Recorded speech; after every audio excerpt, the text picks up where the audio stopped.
Ee, Merhaba sevgili izleyiciler. Bir alternatif bakış programında gene birlikteyiz. Bu programda konumuz Kürt e, gazeteciler nasıl çalışıyorlar, çalışma koşulları, e, Kürt gazetecilerin sorunları ve benzeri birçok sorun. Bu konuya aslında benim ikinci programda şöyle bir olay oldu. Oradan düşündüm. Hatırlarsanız ikinci programda e, Batman'da bir olay olmuştu, bir tecavüz olayı olmuştu. O tecavüz olayını ben tecavüz olayına verilen tepkiyi e, dile getirmek istiyordum. E, direkt Batman Kürdistan Özgürlük Partisi Başkanı arkadaşımızı tepkisini e, ve onun aktif davranmasını öne çıkaran bir şekilde sunum yaptım. Ama yani normalde ben yayını yaptıktan sonra ertesi gün yayına bakmıyorum ama bir sonraki gün yayını yeniden izliyorum. Kendimi nasıl cümle kuruyorum, nasıl sorular soruyorum bakabilmek için e, ilginç bir şey gördüm. Hiçbir haber verme biçimine uygun olmayan, yani yer, zaman, olgu, olay, e, bilgi, belge, e, bunların hiçbirisine uymayan bir tarzda e, bir sunum yapmışım. E, Bu da beni şuna itti, yani gazeteci arkadaşlarımızla tartışalım. Hem bunları tartışalım hem e, Kürt gazeteciliğini tartışalım istedim. Onun için bu akşam böyle bir konuyla karşınızdayız. Konuklarımı tanıtayım size şimdi.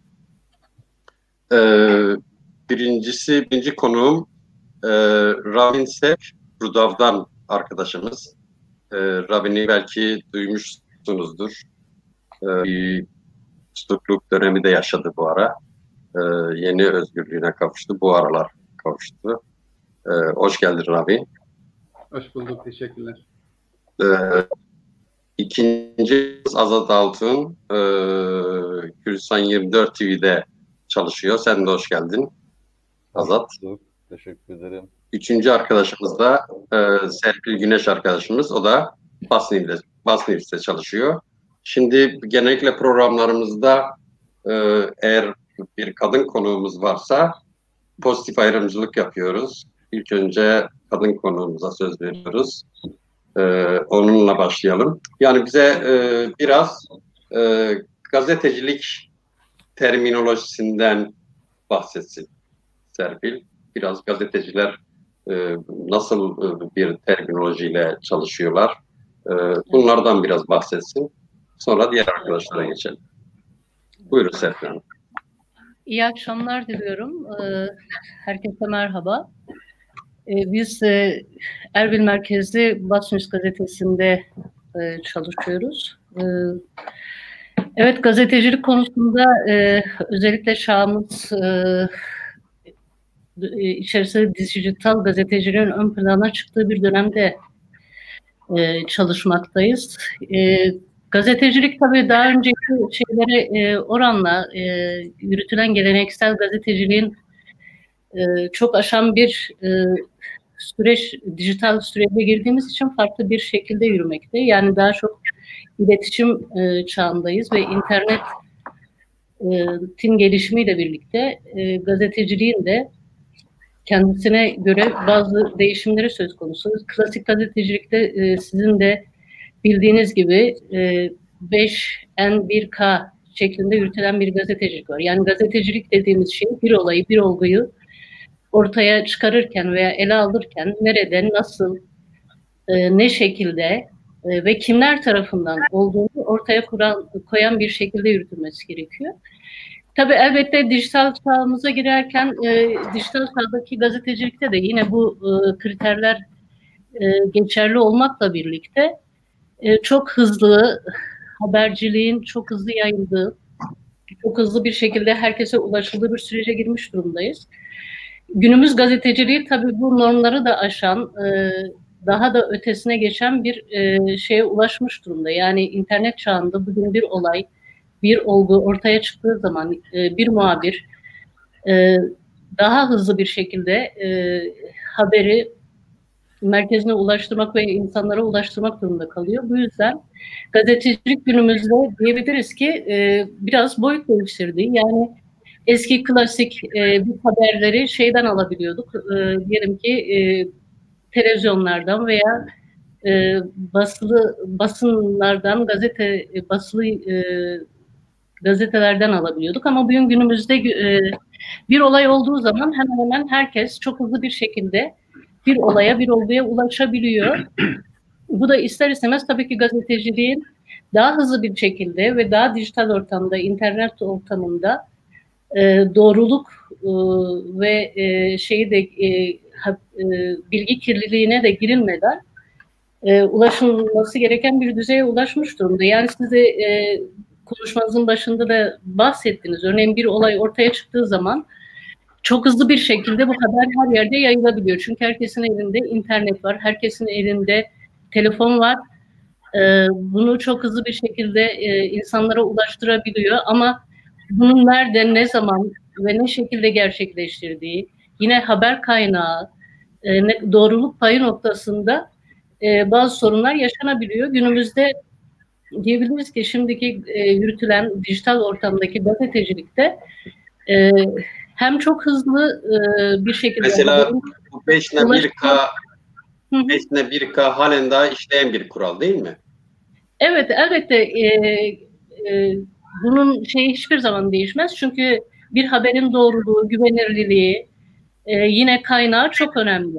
Ama aynı şekilde eskiden diyelim ki gazetecilik yürütülürken muhabirin kendisi olay yerine gidiyordu, olayı bizzat görüntülüyordu ya da bir gün sonra, birkaç saat sonra ulaşabiliyorduk. Ama bugün bir haber olduğu zaman muhabirin olay yerine gitmeden dahi bir olaydan haberdar olabiliyor. Çok hızlı bir şekilde internet üzerinden olayı teyit ettirebiliyor. Yine aynı şekilde kaynağına ulaşabiliyor. Ama internet ortamındaki, dijital ortamdaki gazeteciliğin, haberciliğin şöyle bir şey de var. Çok hızlı bir şekilde haber yayınlandığı için tabii ki bu noktada bazı sıkıntılar da yaşanabiliyor. Yani siz yanlış bir haber yayınladığınız zaman ya da kaynağını teyit ettirmeden yayınladığınız zaman bu haber çok hızlı bir şekilde her yere ulaştığı için düzeltme veya kaynak göstermeden de her yere tabii ki asparagas haberlerde çok yalan, yanlış haberler de yayınlanabiliyor. Bu noktada diyebiliriz ki yani bu dönemde yani iletişim çağında gazetecilik gazeteciler açısından birçok yönlü çalışma gerektiriyor. Yani muhabir olan kişinin hem haberi çok hızlı yayması gerekiyor, hem görüntü elde etmesi gerekiyor, hem de bunun teyitini gerçekleştirmesi gerekiyor. Bu yönüyle de diyebiliriz ki bu dönemin gazeteciliğinde eğitim de çok önemli oluyor. Yani bir haberi sunuş biçiminden tutalım da onu servis ediş biçimine kadar, teyit edilişine kadar yine ahlaki tabii gazetecilik ahlakına uygun olarak toplumun yararlılığı biçimin şeklinde bir sunum gerektiriyor. Yani bunu değiştirme veya bunu yapma imkanımız da olmadığı için bu şekilde bir gazetecilik dönemine girmiş bulunuyoruz. O yüzden internet çağıyla, iletişim çağıyla bağlantılı medya şeyini ele aldığımız zaman gazetecilik hem zor ama aynı zamanda da çok da herkese ulaşabilen bir haber durumuna gelmiş durumda, mesleği durumuna gelmiş durumdadır diyebiliriz. Peki, teşekkür ederim Serpil Hanım. Kekrabin, size bir şey yapayım, yani hem eklemek istediğiniz bir şey varsa ekleyin, hem de bize yani günümüzde iyi gazetecilik dediğimiz şey nasıl bir şeydir? Bu konudaki düşüncenizi alayım. Tekrardan iyi akşamlar. Tabii bu terminoloji meselesinde ele alınması gereken çok fazla başlık var. Aslında gazetecilik her ne kadar kavramsal olarak bir kavramdan ibaret olsa da son tahlilde alanlar ve başka başlıkları da içinde kapsayan bir olgu. Yani örneğin kadınla ilgili ya da işte emekle ilgili ya da işte sporla ilgili, sanatla ilgili bunların hepsi başka başka başlıklar ve her birinin kendine ait terminolojileri var. Bizde biraz şöyle bir sıkıntı var, özellikle Kürdistan gazeteciliğinde, Kürt gazeteciliğinde alanlaşma, profesyonelliği konusunda çok tecrübemiz olduğu söylenemez. Çok fazla tecrübe oluşmadı henüz. Örneğin her türlü habere aynı muhabirin gitmesi belli başlı bir alanda uzmanlaşma, profesyonelleşme, dolayısıyla o terminolojiyle işini yapma durumunun önünde bir engel oluşturuyor.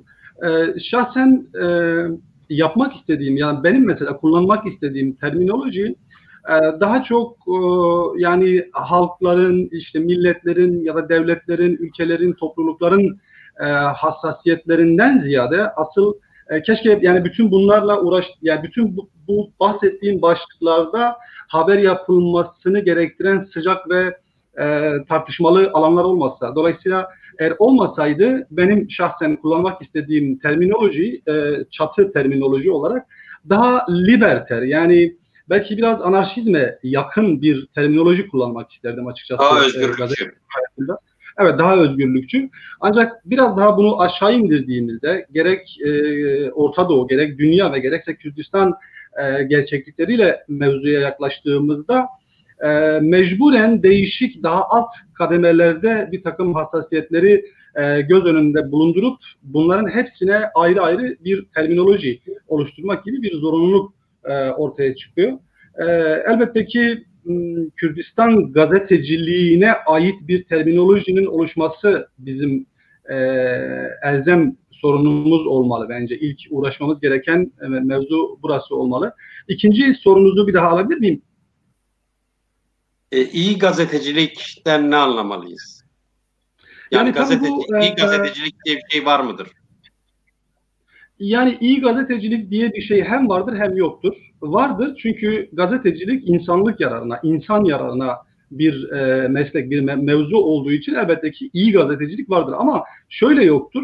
Yani size göre iyi gazetecilik, bana göre iyi gazetecilik, diğer iki arkadaşa göre iyi gazetecilik, bunlar biraz genel geçer mevzular değil aslında. Yani herkesin kendi baktığı pencereye göre bir gazetecilik, iyi gazetecilik olarak addedileceği için topyekün bir iyi gazetecilikten bahsetmek, en azından kategorize etmeden, kategorilere ayırmadan bahsetmek biraz handikaplı olabilir. Ama bana sorarsanız iyi gazetecilikten ziyade etik gazetecilik, yani gazetecilikte etik meselesinden yola çıkarsak bir iyi gazeteciliğin de ne olduğunu hem kavramış oluruz hem de herkesin iyisinin aslında barometresi biraz etik gazetecilik olur. Bana göre daha çok etik gazetecilik. Yani iyi gazetecilik, yani çok iyi haberler yapmak mı? İşte ne bileyim, gazetecilik literatüründe bomba haber dediğimiz şey, mesela bomba haberler yapmak mıdır iyi gazetecilik? Yoksa gerçekten insanların, toplumların, milletlerin, belki kimisine göre devletlerin bir takım hassasiyetlerini, bir takım öznel durumlarını gündeme getirmek ya da bunun etrafında bir değişim, dönüşüm, yaratma odaklı yapılan gazetecilik iyi gazetecilik midir, kötü gazetecilik midir? İşte bütün bunların bence ön kriteri olarak etik davranmak aslında herkes açısından birinci basamak gibi. Yani siz bir faşist bir gazeteci olabilirsiniz. Siz sosyalist bir gazeteci olabilirsiniz ya da ne bileyim işte başka ideolojilere angaje gazeteci olabilirsiniz. Ama sizin de bir etik süzgeciniz varsa bulunduğunuz zemin kimisine göre sorunlu, tartışmalı olabilir. Benim bulunduğum zemin kimisine göre tartışmalı olabilir. Ancak siz bulunduğunuz yerden de en azından mesleki etiği dikkate alıyorsanız yolunuz bir şekilde iyi bir gazeteciyle de çıkar. Evet. Teşekkür ederim. Kekazat, size de, yani siz de bu terminolojiyle ilgili eklemek istediğiniz bir şey varsa ekleyin. Size de şöyle bir soru sormak istiyorum. Yani şimdi bu diyelim ki gazeteciliği yaparken gazetecinin kendisinin uyguladığı bir ölçü, kendisine ait ölçüsü mü oluyor, yoksa arkadaşımızın demin hani etik gazetecilik adı altında e, açıkladığı bir genel, sonuçta etik gazetecilik de bir genel prensipler içermeli. Yani bir ahlaki duruştan söz ediyoruz. Prensipleri olmalı. Gazeteciler haberi yaparken, habere bakarken e, nasıl bakıyorlar? Bir de bu konuda düşüncenizi alayım. Yani hemen Bir de bu tabii yavaş yavaş şeye de gelebiliriz. Yani Kürt gazeteciliğine de gelebiliriz.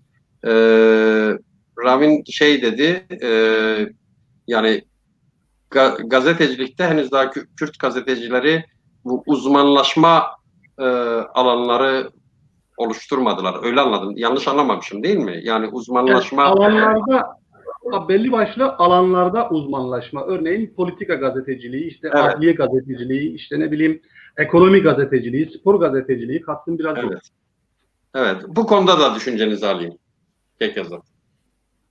peki o zaman bundan bir öncekiyle başlayayım. Şimdi bir doktorun Hipokrat yemini gibidir gazetecilikte aslında. Yani beşen bir kası onun yeminidir. Yani burada Ravi'nin de sözünü ettiği şey aslında o etik gazetecilik meselesi biraz da burayla bağlantılıdır. Yani şüphesiz etik olmak zorunda gazeteci. Tabii yeri geldiğinde duygusal da olacaktır. O sizin iyi gazetecilik tarifini biraz da buraya sıkıştırabiliriz belki ama şimdi günümüz dünyasında gazeteciliğin geldiği yer, evrildiği yer biraz duygusal gazeteciliktir. Yani çünkü dünya giderek bir kutuplaşma yaşıyor. Yani öyle bir kutuplaşma yaşıyor ki gazetecilik de kendi içerisinde artık kendini kavramsal olarak tartışmaya başladı. Çünkü az önce Serpil konuşurken hani biz 5 M1K evet devam ediyor hani deyince yani aslında ben tam aksini düşünüyordum. Yani dünya genelinde hani baktığınızda artık gazetecilik çok fazla 5 M1K'ya dayalı yürümüyor. Maalesef Türkiye'de de bu böyle. Türkistan'da da bu böyle. Yani iş daha çok duygusal boyutuyla yürümeye başladı. Çünkü dünyanın tepesindeki siyasal kamplaşmalar ister istemez bizi mesleki olarak da etkilemeye başladı. Yani çünkü sonuçta e, yani bizi idare eden, bizim günlük olarak geçimimizi sağlayan insanlar cebinde parası olan insanlardır. Dolayısıyla siyaseti belirleyen de bu insanlardır. Şimdi buradan baktığınızda aslında bizim yaptığımız gazeteciliğin o etik değerler içerisinde yani kendimizi bir köşede ne kadar korunaklı bir yerde tutabilmişiz. E, O kısım biraz üzerine fazlasıyla düşünmesi gereken bir alandır diye düşünüyorum. Diğer bir taraftan bundan vazgeçmeli mi gazeteci? Yani etik davranmaktan, yani kamu yararına çalışmaktan vazgeçmeli mi? İşte toplumu bilgilendirmek, değiştirmek, dönüştürmek, topluma doğru haberi ulaştırmaktan vazgeçmeli mi? Tabii ki hayır. Asla bundan vazgeçmemeli. Ama günümüz dünyasında yani en işte aktüel gelişmelerle hani sadece bakacak olursak e, bu işin böyle yürümediğini gösteriyor. Yani en basit örneği bugün Çavuşoğlu ile işte İsveç Dışişleri Bakanı arasında bir tartışma yaşandı. Anadolu Ajansı'nın geçtiği başlık şu: Çavuşoğlu haddini bildirdi. Şimdi bunu bir ajans yapıyor. Normalde ajansın aslında o az önce sözünü ettiğimiz etik yani 5M1K kuralını gazeteciliğin o yeminli sözlerini yani doğru yerden aktarması gereken bilgiyi doğru aktarmadığını gördük. Daha az önce. Yani bundan yaklaşık bir saat, 1,5 saat kadar önce. Dolayısıyla bu bizim için de büyük bir handikaptır. Kürt gazeteciliği nihayetinde sağlam temel oturmuş bir gazetecilik değil. Yani biz henüz bir ulus olamadık. Henüz bir devletimiz yok. Dolayısıyla bize bu anlamda kendi dilimizle, kendi kültürümüzle, kendi toplumsal refleksimizle nasıl bir etik davranış sergileyebileceğimizi henüz çok fazla bilmiyoruz. Yani dünyaya bakarak, Türkiye'ye bakarak biz bu işleri öğrenmeye başladık. Ve buradan yürüyoruz. Ama bizim toplumsal refleksin iç dinamiği nasıl? Yani bizi şekillendiren taraf hiçbir zaman bu olmadı. Yani ben biraz daha konuyu şeye çekerek az önce Kürt gazeteciliğine de hani geçebiliriz dediğiniz kısma da atlayarak ya da bağlayarak gitmek istiyorum. Şimdi evet yani şöyle bir tartışma var. Kürtler bir Rönesans dönemi yaşıyor. Yani medya, dil ve kültür açısından. Ama burada bir handikap var. Yani bunu dil ve kültürü bunun dışında tutarsak eğer medya kısmında hala çok feodalız. Yani çok fazla içerisinde değiliz. Yani e, dünyanın yani anlık refleksi ile çok paralel hareket edemiyoruz. Mesela dikkat edin, evet Rönesans'ı yaşıyoruz dedik belki ama nasıl bir Rönesans'ı yaşıyoruz? Daha çok böyle henüz devam etmekte olan feodal bir yapıya sahip olan Kürt toplumunun etkisi altında yaşıyoruz. Ya da bir adım öne giderek bir şekilde Kürtlerin kaderini belirleyen siyasi hareketlerin ya da ona modern aşiret hareketleri diyelim, onların biraz da bizi etkilemesiyle ancak yol alabiliyoruz. Şimdi bütün dikkat ederseniz problem hep siyasetle aslında buraya geliyor. Yani siyasetin dışında gazeteciliği yorumlamak neredeyse imkansız hale geldi. Türkiye'deyseniz belli başlı siyasi örgütlerin etkisi altında hareket etmek zorundasınız. Yani hiçbir şekilde onlardan bağımsız hareket edemiyorsunuz. Yani biz Kürtlerin aslında ya da Kürdistani gazeteciliğin içinde yaşamış olduğu bu Rönesans dönemini çok daha pozitif bir evreye çevirebilmesi mümkündür. Çok önemli örnekler doğurabilir buradan. Kendisi açısından henüz o heyecanı yaşayan bir gazetecilik var. Hem Türkiye'de hem de yani bütün olarak Kürdistan'ın 4 parçasında. Yani dikkat edin mesela Bakur'dan Rojava'ya, işte Başur'dan Rojlat'a kadar bütün buradan haber geçen, haber sunan gazeteciler büyük heyecanla haberlerini geçerler. Ama o gazeteciler nedense bir süre sonra bir şekilde ortadan kaybolurlar. Sesleri soluğu kesilir. Ama az önce Rabi'nin sözünü ettiği o alan uzmanlığı gazeteciliğin tam da oraya bağlayarak biraz devam edeyim. Şimdi dikkat ederseniz Türkiye'li bazı gazeteciler var. Türkiye'den çıkıp yurt dışında yaşayan Avrupa'nın çeşitli ülkelerinde. Ama mesela Suriye konusunda inanılmaz derecede otorite olmuşlar. Biz bu coğrafyada yaşıyoruz. Biz bu coğrafyada yaşıyoruz ama mesela bizim adımıza orada konuşabilecek otorite olmuş bir gazeteciyi örnek gösteremeyiz. Bir tane örnek yok neredeyse elimizde. İşte o alan uzmanlaşmasıyla ilgili olarak sadece siyasette değil, ekonomide de böyle, spor haberciliğinde de böyle, kültür sanat haberciliğinde de böyle, toplum yaşam muhabirliğinde böyle, adliye ya da acil servis, yani bütün bu alanlarda çalıştık. Yani yıllarca acil serviste çalıştık, adliyede çalıştık. Ne bileyim işte yaralı kovaladık, işte adliyeden dava sonuçlarını takip ettik ya da orayı kovaladık. Ama biz Kürt gazeteciliği açısından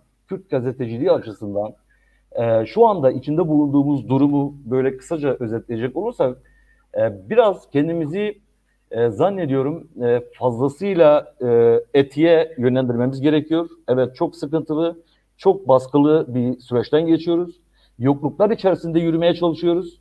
Sahaya çıkıp işte Kürtçe konuştuğumuzda acaba ensemizden bıçaklanacak mıyız ya da bir kurşun yağacak mı üzerimize endişesi taşıyarak o haberi canlı şekilde sunuyoruz. Yani muhtemelen canlı yayın yapan diğer arkadaşlar da aynı hissi yaşamıştır ki Rabin yani sadece Edirne'de göçmenleri takip ederken gözaltına alındı, aylarca hapsedildi, özgürlüğünden edildi. Yani şimdi Rabin eğer bir Türk gazeteci olsaydı, Türkiye'de popüler bir gazeteci olmuş olsaydı, acaba o gün Edirne'de gözaltına alınır mıydı?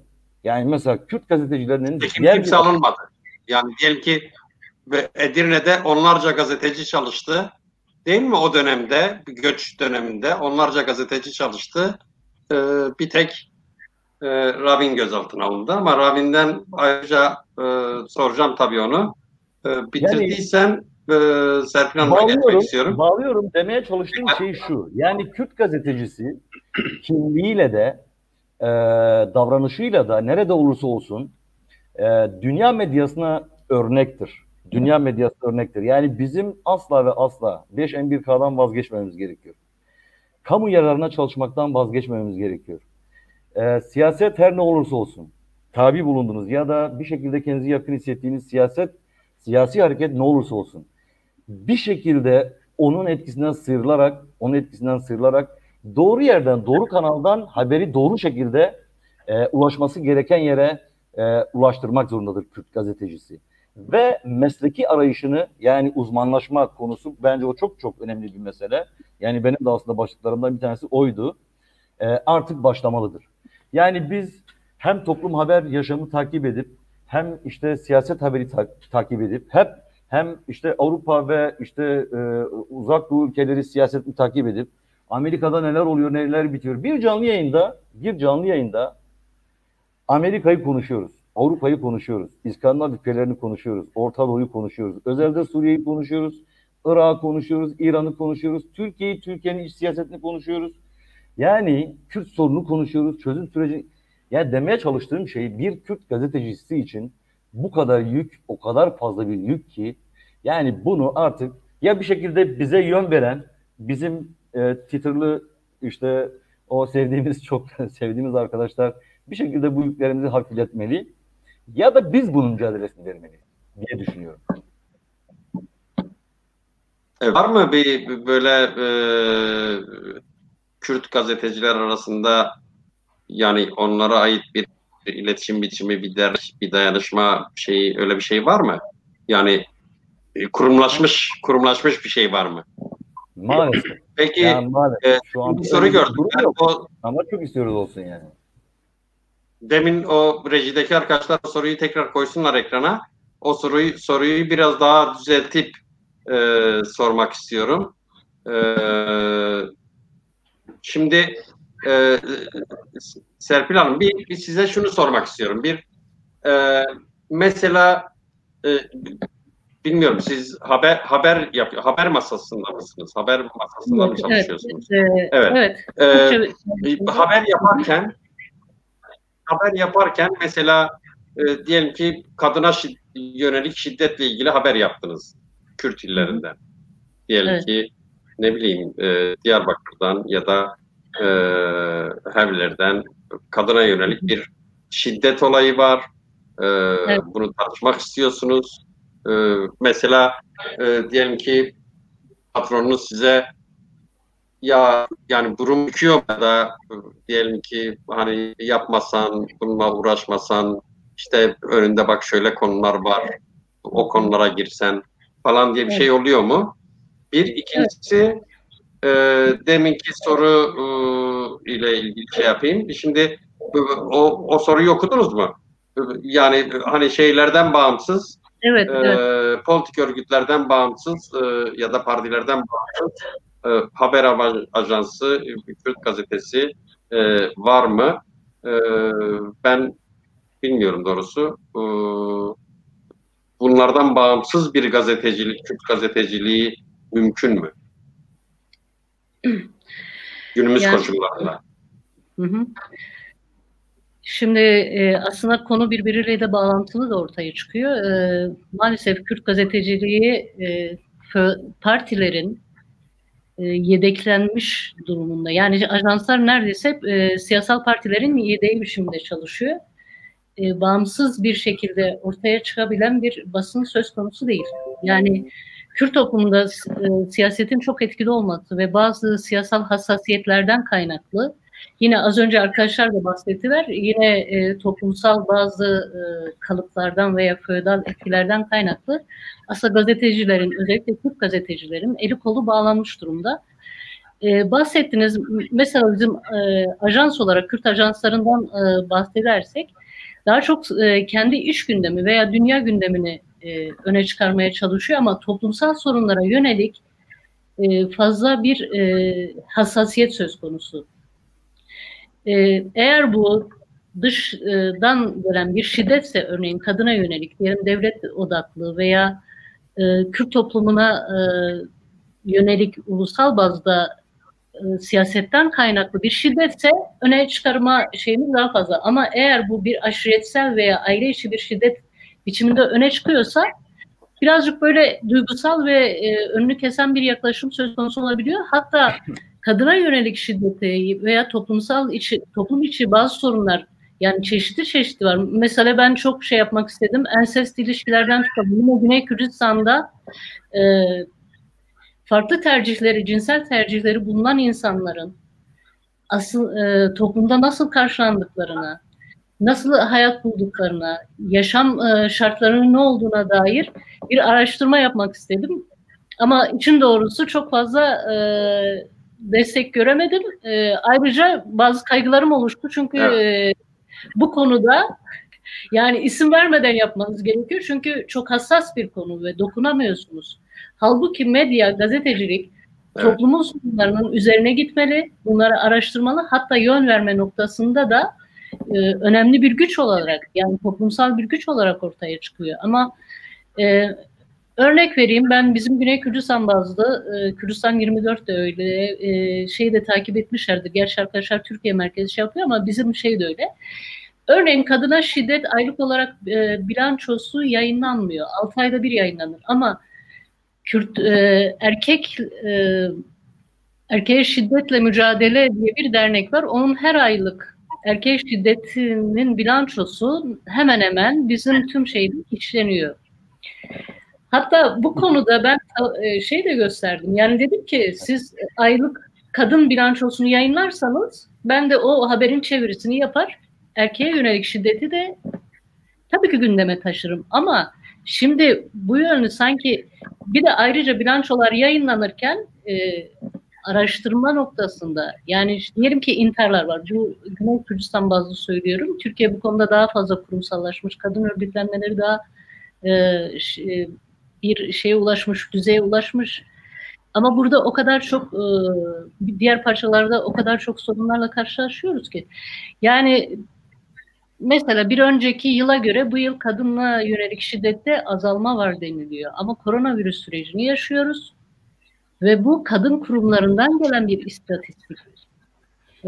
Yani böyle olması mümkün değil. Ama intiharlar ya da diyelim ki şeyler oldu mu böyle bunun gibi ve benzeri şeylerin, olayların üzerine gitme noktasına elbette çok özgür çalışamıyor Kürt gazetecileri. Bunun sebepleri dediğim gibi yani siyasal partilerin yedeğinde olan ya da onların sponsorluğunda gelişen şeylerden de kaynaklı ama bu noktada sıkıntılar yaşanıyor. Partilerden bağımsız bir şekilde gerçekten ajanslar var mıdır?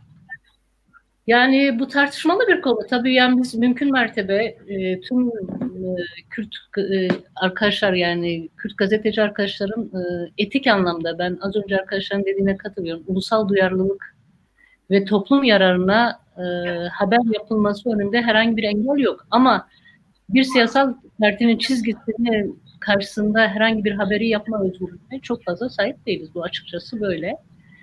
Bir de zaten bu da çok göreceli de diyebiliriz. Ulusal hassasiyetlerde bile bir görecelilik söz konusu. Güney'in hassasiyetini Rojava'daki siyasal bir parti göstermeyebiliyor. Kuzey'in bir ulusal hassasiyet olarak gösterdiği noktada Doğu Kürdistan'daki siyasal parti tepki gösterebiliyor. Gerçi bu daha çok Güney ve Kuzey arasında cereyan ediyor. Doğu Kürdistan'ı çok katamıyorum buna. Onların sorunları ve gündemleri çok daha farklı. Bu noktalarda da yani bu konuyu öne çıkarırken bile bu hassasiyetleri gözetmek zorunda kalıyorsunuz. Bu anlamıyla aslında Kürtlerin, Kürt gazetecilerinin daha bağımsız, biraz daha konuları etik ve ulusal bazda ele alacak yayıncılığa ihtiyacı olduğunu düşünüyorum. Yani bu noktada eksik kalan bir konu. Yani az önce arkadaşlar bahsetti. Evet, uzmanlık konusu çok önemli. Yani her konuda herkes tüm haberleri gerçekleştiriyor. Aslında bir bilgi birikim de oluşuyor. Kuzeyde diyelim ki yıllardır bu çalışmanın içinde olan arkadaşların şey yaptığı bir uzmanlaştığı konular var. Orta Doğu üzerine yine Güney bazında Rojava konusuna diyebiliriz. Ama tüm haberleri konuştuğumuz için bu noktada bir bireysel anlamda öne çıkan bir gazetecilik olmuyor. Neden bizim de birer, yani aslında bu dönem biraz da onu öne çıkaran bir dönemdir. Uzman olunan, danışılan birçok isim vardır örneğin dünyaca da. Türkiye'de de çok öne çıkan isim var ama biz Kürt gazeteciliği içinde böyle bir isimini işaret edemiyoruz maalesef. Yani bu da bizim Kürtler olarak genel olarak bu meselelere olduğu kadar basın alanında da kurumsallaşamamamızdan, yani bunu sadece devlete bağlamak da doğru değil, ben öyle de bakmıyorum ama Kürtlerde kurumsallaşma akliyetinin, zihniyetinin çok yetersiz olduğunu düşünüyorum. Bu şekilde medyaya da çok bariz yansıyor. Bu noktada özellikle daha özgür bir basıncılığın tabii ulusal hassasiyetler ve etiği gözeten İkincisi de kurumsallaşan bir gazeteciliğin artık öne çıkması gerektiğini düşünüyorum ben. Peki. Teşekkür ederim. Ekrem, yani biraz da şeyi öğrenmek istiyorum. Yani Rudav çok açık, isminden belli bir Kürt televizyonluğu yapıyor. Siz İstanbul'da çalışıyorsunuz. Sokakta çalışmak, sokaktasınız. Sokakta çalışmak nasıl bir şey? Nasıl zorluklarla karşılaşıyorsunuz? Bunu öğrenmek istiyorum. Bir Kürt gazeteci olarak. Bir önceki konuyla ilgili bir şey söyleyeyim. O ekrana yansıyan soruyla ilgili. Yani partiler dışında bir gazetecilik, bir ajans, var mı bir kurum? Şimdi bu aslında çok yani tartışmalı bir mesele. Kastımız eğer ideoloji ise yani zaten gazetecilik ideolojilerin ihtiyaç duyduğu bir argümandır. Ya da gazetecilik bir ideoloji yaratma iddiasıdır aynı zamanda. Yani hiçbir yerde yok. Dünyanın hiçbir yerinde bir siyasi fikre, bir ideolojik bir bakış açısına denk gelmeyen bir gazetecilik zaten mümkün değil. Yani siz insansınız, kim olursanız olun. Sizin bir dünya görüşünüz var. Yani hiçbir partili değilsiniz. Ben şahsen hiçbir partili değilim. Yani Kürdistan'ın 4 parçasındaki bütün partileri yan yana koyun. Tamamının %70'ini ben ötelerim ya da eleştiririm, katılmam. Dolayısıyla hiçbir partiden değilim. Ama benim bir dünya görüşüm var. Dolayısıyla ben diyelim ki bir medya patronu olsam, ben kendi fikrimin, kendi ideolojimin hizmetinde bir gazetecilik yaparım zaten. Bu kişisel olarak da böyledir. Siz bunu işte kitlelere hitap edecek bir argüman, bir kanal, bir araç olarak gördüğünüzde de aslında medyanın var olma gerekçesi biraz budur. Dünyanın hiçbir yerinde sadece gazetecilik zaten yaptığınız her bir haberin dünyaya baktığınız penceredeki taşların bir tanesine denk gelmek gibi bir gerçekliği var. Bir kaçınılmaz bunun için yaparsınız zaten. Dolayısıyla bizde biraz abartılı. Biz tamamen yani bu biraz gazetecilerden kaynaklı bir şey elbette ama olabilir. Herhangi bir ideolojik akımın, bir partinin yakınında yayın yapan bir kurumda çalışıyor olabiliriz. Ama bu demek değil ki bizim kendi dünyaya baktığımız yerle ilgili fikrimizin de hizmetinde olmayacak diye bir şey yok. Burada asıl siz o ideolojik angajmanın dışına çıkabilecek işte o evrensel bir kaydı işletebilirsiniz. Siz burada aslında kendinizle birlikte çalıştığınız kurumu da ideolojik angajmandan çıkarabilirsiniz. Benim biraz yapmaya çalıştığım açıkçası bu. Sokağa gelince yani bir Kürt gazeteci olarak sokakta... Peki bunu yaparken yani diyelim ki Kekrabin, bunu yaparken evet. Hani demin bahsettiniz ya etik olmak gerekir. Yani bulunduğunuz yerle kendi kişiliğiniz arasındaki tercih dayatması bazen olmuyor mu gazetecilere? Yani diyelim ki o etik davranışı biraz öteleyen, biraz erteleyen bir ya da törpüleme oluyor mu? Olmuyor mu? Elbette ki bu kaçınılmaz. Elbette ki olur.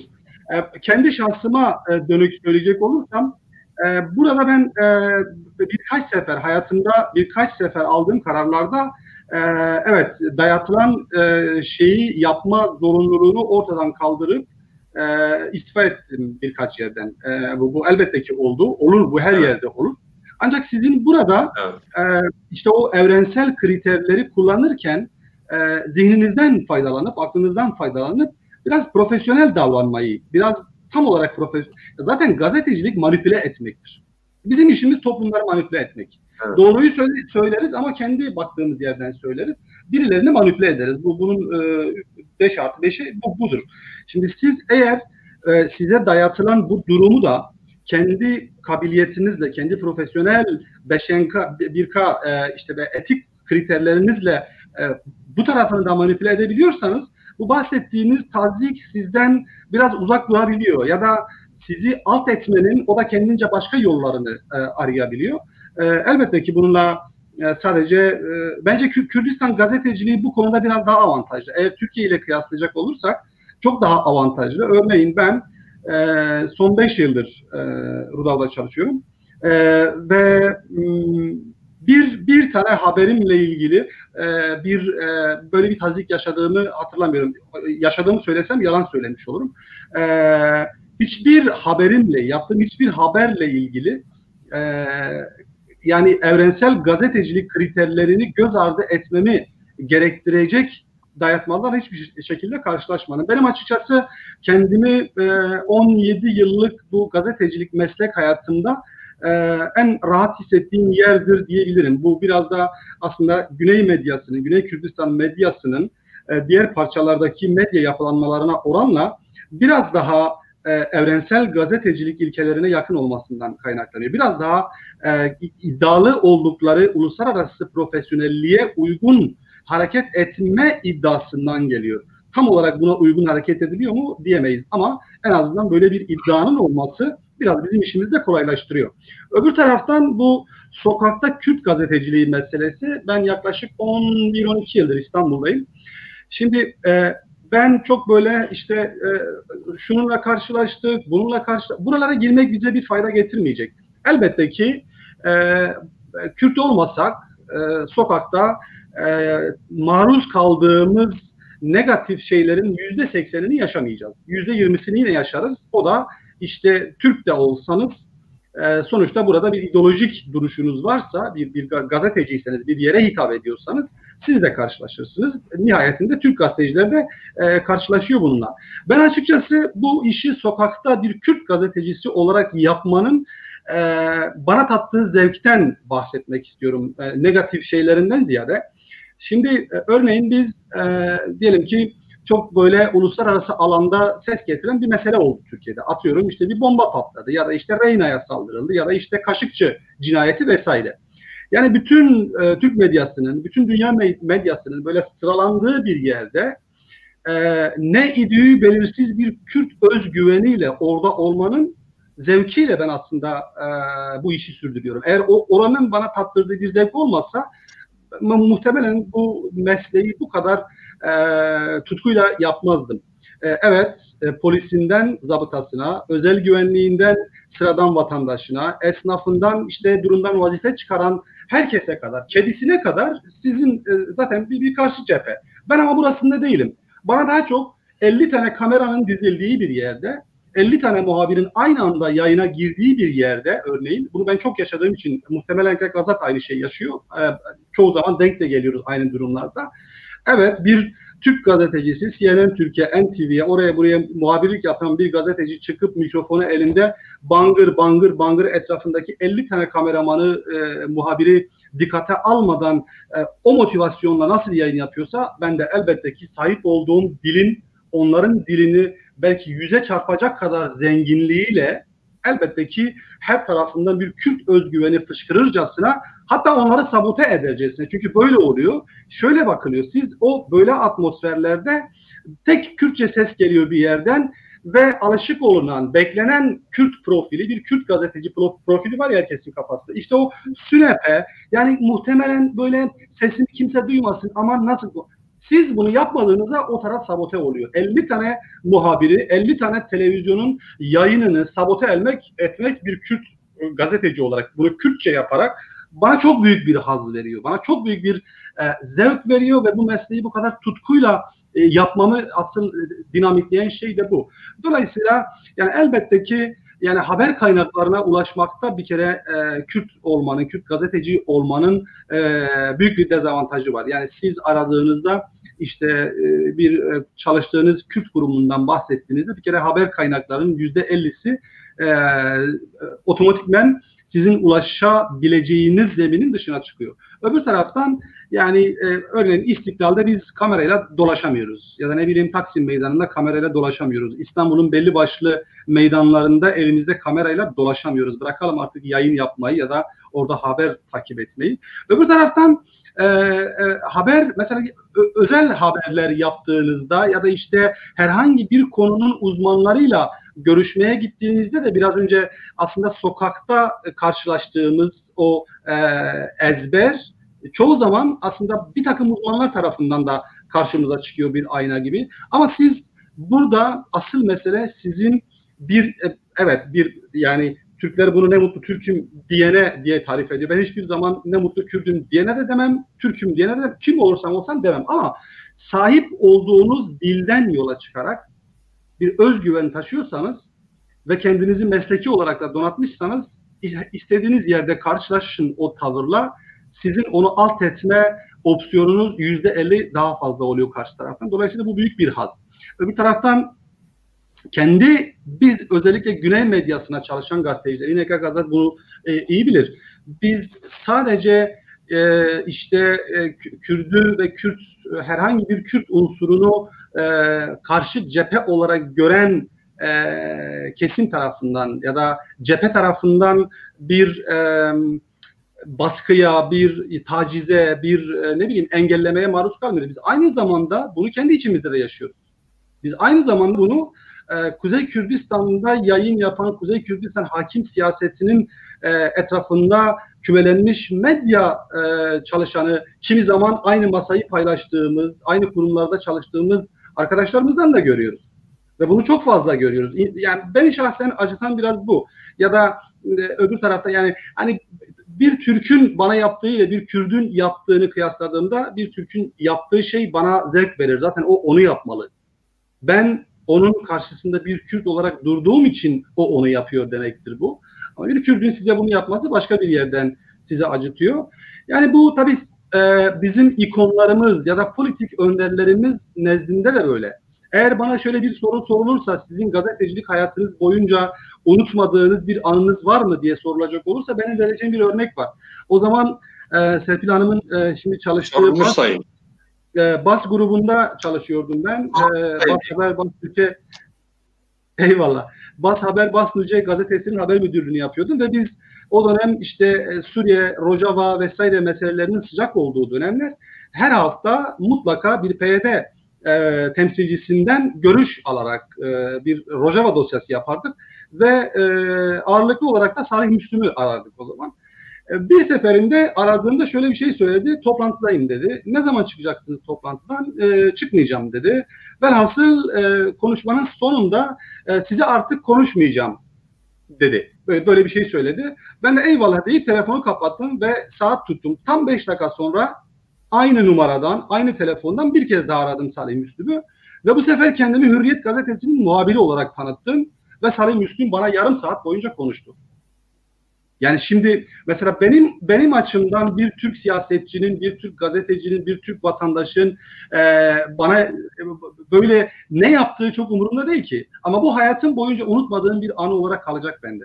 Yani partileri de böyle, partilerimiz de böyle, derneklerimiz de böyle, siyasal bütün yapılanmalarımız böyle.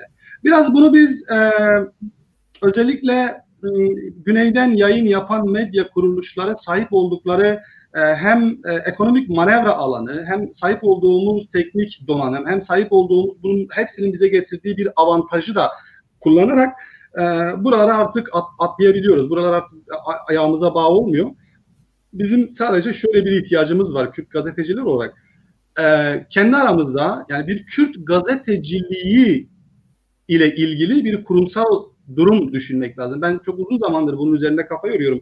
Bir Kürdistan Gazeteciler Sendikası neden olmasın? Bir Kürdistan Gazeteciler Cemiyeti neden olmasın? Bir sendikalaşma fikri neden? Evet, biz sonuçta çalıştığımız kurumların patronları var ve biz o patronların işçileriyiz son tahlilde. Ama kendi aramızda kendi patronlarımızı da yeri geldiğinde pazarlık masasına oturtabilecek noktaya gelebilmek için bizim evvela kendi aramızda bir Kürt gazeteciler dil birliğine ulaşmamız gerekiyor diye düşünüyorum. Evet, teşekkür ederim. Kek Azat, size de aynı soruyu sorayım. Yani siz de bence böyle bir anınızı anlatın. Ve yani sokakta gazetecilik sizin için nasıl bir şey? Yani gerçekten hani şey var, mikrofonu koyuyorsunuz, herkes biliyor. Sokakta bir adi ırkçılık diyeceğimiz, banal ırkçılık diyebileceğimiz bir ırkçılık türü var. Bunun daha bir üst düzeyde görevlileri, yöneticileri bilmem nesi var. Yani böyle bir ortamda çalışıyorsunuz. Sizden de sokak gazeteciliğini dinlemek isterim diyorum. Bir de gerçekten varsa başınızdan geçmiş ilginç bir olay. Ya Buyurun. benim şimdi tabii Ravi'nin anısı biraz daha dramatik bir anı ama hani benim biraz daha komik bir şey. O dönemler Kürtçe bir gazetede Komik olsun. çalışıyorum. Yani Kürtçe bir gazetede çalışıyorum o yıllarda. Yani 96 ya da 7'dir muhtemelen. Aynı zamanda foto muhabirliği falan yapıyorum o yıllarda. Alan muhabirliği dışında. Bir gün Sezen Aksu ile randevulaştık ve şey yaptık. Yani röportaj yapacağım. Öncesinden hiç tanımıyorum kendisini. Yani dinliyoruz ama hani hiçbir şekilde kendisiyle karşılaşmamışız. Tamam dedi ama konser arasında bana 7 dakika süre verdi. Ben de 7 dakika bana yeter dedim. Yani başta 4 dakika verdi ama sonradan ısrarla 7 dakikaya çıktı o süre. Anlaştık, sözleştik. Açık Hava Harbiye Tiyatrosu'na işte konseri vardı. Oraya gittim. Şimdi akşam vakti doğal olarak bir de kendi elimizde materyallerimizin olması lazım. Fotoğraf falan bizim çekiyor olmamız lazım. Bir tek ben varım. Fotoğraf çekmeye başladım ben o şarkı söylerken. Sahnenin hemen altında gazetecilere ayrılan bir bölümün az biraz önünde bir çukurluk var. Harbiye Açık Hava Tiyatrosu'nda bilirsiniz muhtemelen, gidenler bilir. Ravin ya da Serpil muhtemelen. Ben oraya indim ve oradan çekmeye başladım Sezen Aksu'yu. Sezen Aksu da, ya ben farkında değilim tabii ama bir anda baktım bütün müzik sistemi durdu. Sezen Aksu bana bakıyor ve yırtmacıyla geldi, önüme açtı, böyle yırtmacını açtı. Çek dedi. Daha fazla çekmek istiyorsan hadi çek dedi. Şimdi ben mesela orada yerin tabii dibine battım. Aslında ben hiçbir şekilde onu o şekilde çekmeye gitmemiştim. Daha çok kendime birkaç kare arıyorum. Yani bir şekilde röportajda kullanabileceğim. Çünkü yazılı... Röportaj öncesi mi sonrası mı fotoğraf çekiyorsun? Röportaj öncesi. Daha tanışmamışız. Daha kulise gitmemişim, görüşmemişiz. Ben de tabii utana çıktım oradan. Neyse ara verildi ama yani nasıl gideceğim, nasıl konuşacağım falan kaldım arada. Cesaretli toplayıp girdim içeriye. Kulise işte menajeri vardı. Onunla iletişimi kurdum. Kim dedi gazeteci? Bir gelsin dedi, konuşalım. Bir de gazetenin ismini de vermişim. Kürtçe olduğunu da biliyor. Ayrıca buna dönük olarak da bir şeyi var. Hani bir sempatisi var. Yani red diye demiyor. Bir ara beni bir gördü. Kaldı böyle. Yani cin çarpmış gibi kaldı. Yani, ya dedim benim böyle bir amacım yok. Hani siz öyle yaptınız. Ben çok böyle utandım ama tabii o da durumu fark etti. Şimdi ben oraya sonuçta Kürtçe bir gazete için röportaj yapmaya gitmiştim ve o röportaj Kürtçe yayınlandı bir gazetede. Dolayısıyla hani benim başımdan böyle bir şey geçti, böyle komik bir anı geçti. Ama tabii bunun yanı sıra hani gün içinde işte haber kovalarken ya onlarca tabii başımızdan geçen hadiseler var. Yani sonuçta biz canlı yayın çok yapıyoruz. Tamam, dosya haberler hazırlıyoruz vesaire belki ama ya sürekli sokaktayız ve nasıl diyelim yani militarizmin en böyle üst seviyesinin yaşandığı bu dönemlerde biz sokakta Kürtçe konuşuyoruz. Şimdi konuşurken konuşmalarımızın arasından Kürdistan kelimesi geçiyor. Kürt kelimesi geçiyor. PKK kelimesi geçiyor. Ne bileyim benzeri şeyler geçiyor. Şimdi geçince bir anda bir bakıyorsun etrafında insanlar bir araya geliyor. İşte bitince yayının işte sen nesin, neyin nesisin, niye böyle dedin, niye şöyle dedin vesaire gibi bir sürü şeye karşı maruz kalıyoruz. Kalmıyor değiliz yani açıkçası. Ama tabii bu az önce Aslan abin onu güzel özetledi. Yani bu bizim o heyecanımızı öldürmüyor. Yani aksine arttırıyor. Yani bu tip tepkiler. Yani çünkü sonuçta sen de orada bir var olma mücadelesi veriyorsun aynı zamanda. Biraz önce özür dileyerek altta bir yorum geçti sanırım. Biri Hannah Arendt'in bir sözünü söyledi. Evet, Evet. size kimliğinizden dolayı bir saldırı varsa buna kimliğinize daha çok sarılarak karşılık verebilirsiniz. Başka bir şekilde karşı koyamazsınız diyor diye bir altyazı geçmiş. Aslında Doğru. demek ki Aynen. pratiğimiz biraz Evet. buna denk geliyor. Evet. Yok, doğru, aynen öyle. Yani o bizdeki refleksi de güçlendiriyor. Yani sadece gazeteciliği daha iyi yapma refleksi dışında elbette o dile, o kimliğe, o kültüre, o tarihe bir şekilde daha fazla sıkı sıkıya sarılmayı da sağlıyor. Yani buradan beslenmiyor değiliz. Yani belki bir açıdan kötü ama biraz biz de buradan beslenmeye çalışıyoruz açıkçası. Evet, sokakta bir Kürt için çalışmak çok zor Türkiye'de. Ama bir o kadar da aynı zamanda güzel. Bir sürü avantajı var. Yani bir sürü Türk gazetecinin ya da Türk medyasından gazetecinin sormaya cesaret edemediği soruları biz gördüğümüz bakanlara soruyoruz. Milletvekillerine soruyoruz. Yani biz sorduktan sonra yanımıza geliyorlar. Ne sordun, ne cevap verdi? Bir söylesene bize, işte filan, bir not alalım, edelim vesaire. Çünkü o refleks kalmamış Türkiye'de. Ben uzunca bir süre meclisteydim Ankara'da. Diplomasiye baktım. Cumhurbaşkanlığına girip çıkıyordum. Uzunca bir süre akreditasyonum vardı. Belki oralara geleceğiz ama yani bütün bunların hepsi daha sonra iptal edildi ama e, bir bakan çıktığında ya da bakanlar kurulu filan toplantısı bittiğinde hiçbir gazeteci e, heyecanla gidip bir soru sormazdı. Ama mesela biz o bakanlar kurulu bittikten sonra heyecanla gider bir soru sorardık. Yani Kürt sorunu varsa o gün gündemde bir şekilde onunla ilgili ilintili bir şeyler söylerdik. Ya da Kürdistan hükümetiyle ilgili bir ekonomik ya da siyasi gelişme varsa, bir bağlantı varsa, kontak varsa bir şekilde bunu sormak için hızla yanlarına yanaşır, mikrofonumuzu uzatır, canlı yayın veya değil fark etmiyordu. Yani bunu yapardık ve yapmaya da devam ediyoruz yani. Şimdi Türk medyasının aslında biz bu anlamda bir öğretide de bulunuyoruz. Bakın diyoruz, yani bu heyecan ölmedi. Gazetecilik aslında yapmak bizlerin elinde. Evet, doğru. E, Az önce çok üzerine konuştuk belki. Siyasi hareketlerin elbette etkisi altında olacağız. İdeolojik olarak elbette kendimizi bağımsız olarak tutamayız belki. Her birimizin bir dünya görüşü var. Ama ne olursa olsun o etik değerler içerisinde kamuoyunu doğru bilgilendirme temelleri üzerinden bunu yapmaya devam etmeli. Yani biz bu örneği çoğaltmalıyız. Yani Türkiye medyası, gerçekten abartılı söylemiyorum, bu noktada bizim çok fazla gerimizde. Yani e, biz kurumsal bir medya değiliz. Yani Kürtler, yani Kürdistani medya olarak söylüyorum. İşte bugün bir tek Güney medyası arkasında ekonomik bir destek var. Evet, bir şekilde kurumsallaşma çabası içerisinde. Avrupa'yı kendisine referans alıyor. Türkiye'yi tabii ki baz alarak Avrupa'ya bir köprü oluşturmak istiyor. Format oluşturmada problemler yaşıyor. Bu problemlerde zaman zaman biz bir takım problemler yaşamıyor değiliz. Ama zaten az önce sözünü ettiğim o başlığa geri geleceğim. Yani Kürtler gazeteciliği icra etmeye devam edeceklerse kendi öz icraatlarını oluşturmak zorundalar. Kendi öz üretimlerini yapmak zorundalar. Yani bir Fransız 24 kanalından esinlenerek değil, bir CNN International değil ya da bir Associated Press işte mantığı üzerinden değil ya da bir CNN Türk ya da NTV vesaire gibi mantıklar üzerinden değil.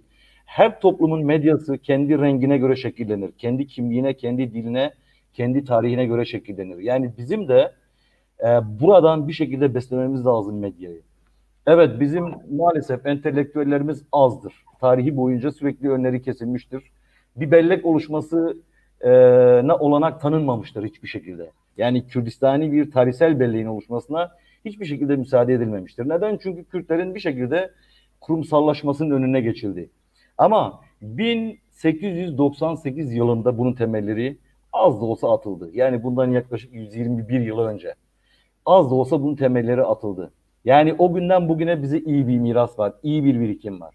Şimdi biz bu birikimi kadın mücadelesinde, yani kadın haberini yaparken, kadın muhabirin o kadın soruna bakarken ya o haberi oluşturmada yardımcı olabilecek bir materyal, alt bir materyal oluşturmasını sağlayabiliriz.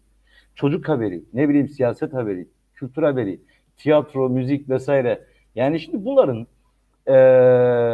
Kürtlerin ihtiyaç duyduğu temel şeyler bunlar.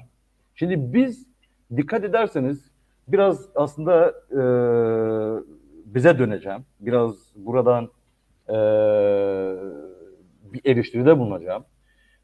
Kürt medyası Güney'de öyle, Bağkur'da öyle. Hiç fark etmiyor. Biz 24 saat siyaset işliyoruz Kaksay'da. 24 saat siyaset işliyoruz. Sabahın saat şu anda mesela biz Kürdistan 24 televizyonu olarak 24 saat yayına başladık. Yani Rudab geçti mi geçmedi mi bilmiyorum ama biz şu anda 24 saat yayına geçtik. Bazen gece saat 2'de yayına katılıyoruz. Gece 2 haberlerine.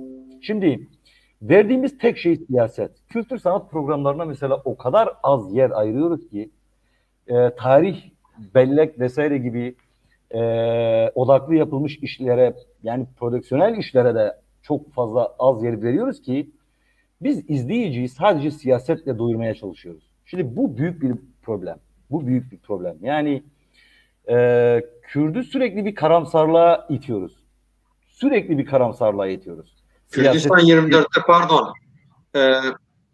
Kürdistan 24'te farklı haber kuşakları, tarih, kültür, ne bileyim sinema, spor, farklı kuşakları var değil mi? Var. Evet. Mesela bizim Program televizyonda kuşakları. Hangisi fazla izleniyor? Kürdistan 24 üzerinden söylemiyorum. Yani Kürdistan 24 elinden geldiğince bu anlamda o çaba içerisinde. Bunu vermeye çalışıyor aslında.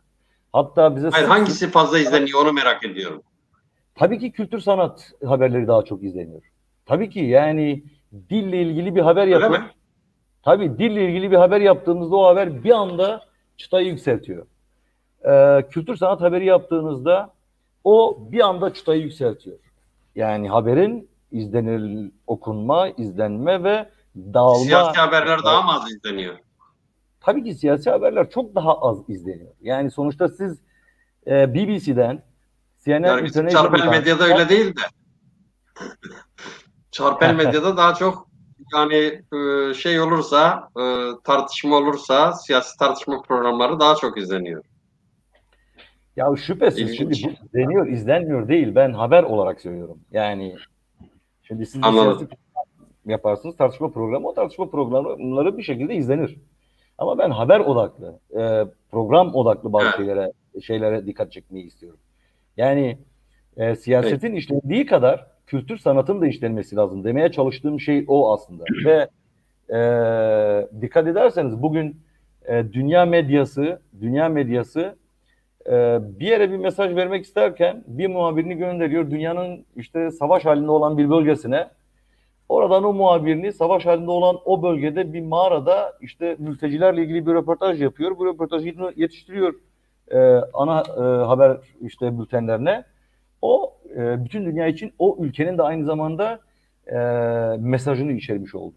Yani birçok mesaj vermiş oldu. Yani orada yaşananları iki kelimeyle ifade etti. İfade ettiği o şeyi bir anda biz hepimiz alıp kullanmaya başlıyoruz bir de aynı zamanda. Şimdi bizim temel problemlerimizden bir tanesi biraz da bu. Yani siyaset işlendiği kadar kültür, sanat, tarih vesaire yani güncel günlük şeyler de işlenmeli. Hayatın içinden şeyler de işlenmeli. Yani Kürtlerin de bir fatura derdi var. Demeye çalıştığım şey o. Biz de elektrik faturası ödüyoruz, doğalgaz faturası ödüyoruz. Biz de otobüslere biniyoruz. Biz de bir şekilde ucuz yemek arıyoruz yemek yerken ya da yemek yiyeceğimiz saatlerde. En uygun ama en lezzetli yemek nerede diye bir bakınıyoruz yani. Sonuçta biz de insanız ve bizim de bu tip ihtiyaçlarımız var ve sadece yani bir açıdan bakmak doğru değil demeye çalıştığım şey. Şöyle bir devam et. Evet yani dolayısıyla şimdi bu yani, Türkiye gibi büyük bir gazeteci cezaevi konumunda olan ülkede bu tip şeylerden konuşuyor olmamız, bu tip şeylerden söz ediyor olmamız bile biz Kürt gazeteciler açısından önemlidir elbette. Çok çok önemlidir. Önemsediğim şey. Ama biz burada diaspora yaşıyoruz Kaksey'den. Biz diaspora gazeteciliği yapıyoruz aynı zamanda. Şimdi bunu unutmamak lazım. Yani Kürt gazeteciliği sürgünde sürekli bir çaba içerisinde oldu, bir mücadele içerisinde oldu. Ben bugün Batman'da doğdum ama İstanbul'da yaşıyorum yaklaşık 26 yıldır. ve bu coğrafyada gazetecilik yapıyorum. Neredeyse 24-25 yıldır medya sektöründeyim. Şimdi kendi ülkemde gazetecilik yapamıyorum.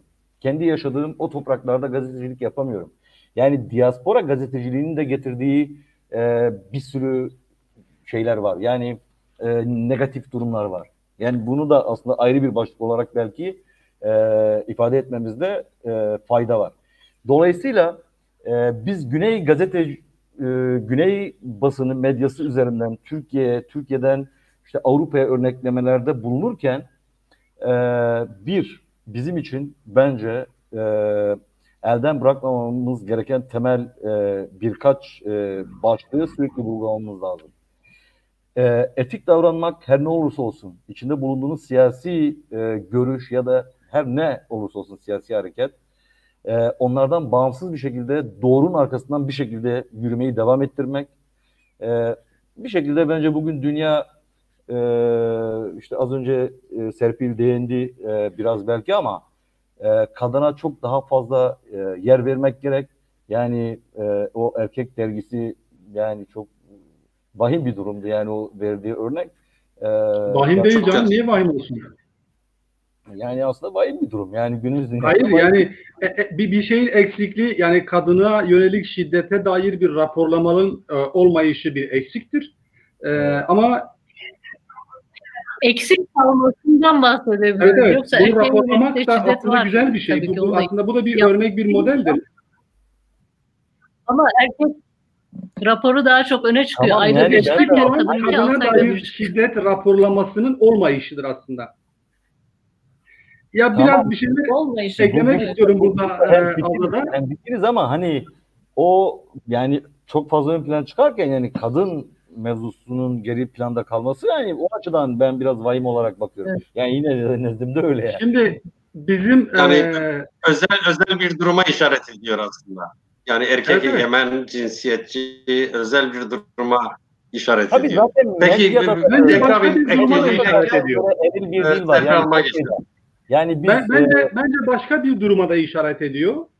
Yani erkeğin yani Kürt kadınının aslında eğer başka milletlerle kıyaslayacak olursak aslında Kürt kadının sahip olduğu gücü de gösteriyor biraz.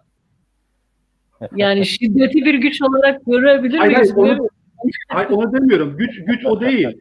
Yani elbette ki yani tersine bir güç olarak ele alabiliriz ama bugün Türkiye'de böyle bir durum yok. Yani Türkiye'de erkeğin şiddete uğraması diye bir durum yok. Şiddet her türlü kötüdür. Ama erkeğin de yaşadığı böyle bir mağduriyet varsa bu aslında başka bir şeye de bize işaret ediyor eğilinmesi gereken. Yani kurumu yok. Olursa muhakkak vardır yani. Muhakkak vardır. Belki cüzi bir şeyde. Burada da çok az aslında öyle yüksek oranda değil ama bir örgütü olduğu için sürekli ayda bir raporunu sunabiliyor. Bunu aynı zamanda aslında kadın örgütlerine şiddete uğrayan erkekler örgütü mü var? Derneği var evet. Evet, derneği var. Süleymaniye merkezinde ayda bir kendilerine başvuruları ve şeyleri raporlaştırıyorlar. İntihar vakaları, kadından aile içi şiddet gördükleri şiddete yönelik rapor sunuyorlar. Muhakkak bu dünyanın her yerinde vardır bu diye düşünüyorum ama onlar iyi çalışıyor galiba. Buradan yani ben buradan bakınca sen hani o cümleyi kurunca ben buradan bakınca bana çok fantazi gibi geliyor. Yani gerçekten yani çok. Ben mizah olarak görüyorum. Bana mizah gibi geliyor. Güzel bir mizah gibi geliyor. Tabii yani evet güzel ama hani yani çok uzağında henüz oldum. Yani ondan önce o kadar şey var ki yani bir şekilde kurumsallaşması gereken, etrafında bir araya gelinmesi gereken vesaire.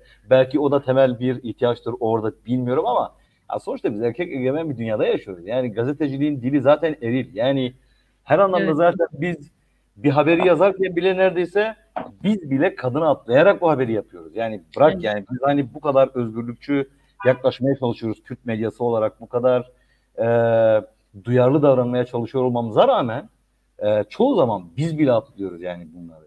Dolayısıyla hani böyle bir durumda böyle bir örgütlenmenin ön plana çıkmış olması da ayrı bir evet yani ayrı bir mizah konusu. Biraz önceki konuyla ilgili bir iki şey daha söylemek isterim mümkünse. Şimdi aslında işimizi biraz zorlaştıran yani bu sokak ve Kürt gazetecisi olma meselesine yola çıkarak sadece gazetecilik yapmıyoruz biz aslında. Sokağa çıktığımızda bizi karşılayan örneğin İstanbul'da 6 milyon civarında Kürt var. Ya da ne bileyim Türkiye'nin neresine giderseniz gidin siz mutlaka bir Kürt grubuyla karşılaşırsınız. Aynı zamanda bu topluluğun, bu kitlenin, bu halkın kendi gazetecisiyle karşılaşma misyonunu da siz yerine getiriyorsunuz. Yani örneğin bir yere habere gittiğinizde siz sadece orada bir gazeteci olarak bulunmuyorsunuz. Başka ihtiyaçları da karşılamak durumunda da kalıyorsunuz. Daha ağırını söyleyeyim. 2017-2018 yıllarında örneğin bu göçmenlerin Ege Denizi'nden geçerek boğulma vakalarında benim bütün hayatımı sarsacak birkaç tane vakayla karşılaştım. Yani 2 sefer çok ciddi batmalar olmuştu. Her ikisinde İzmir'e gitmiştim.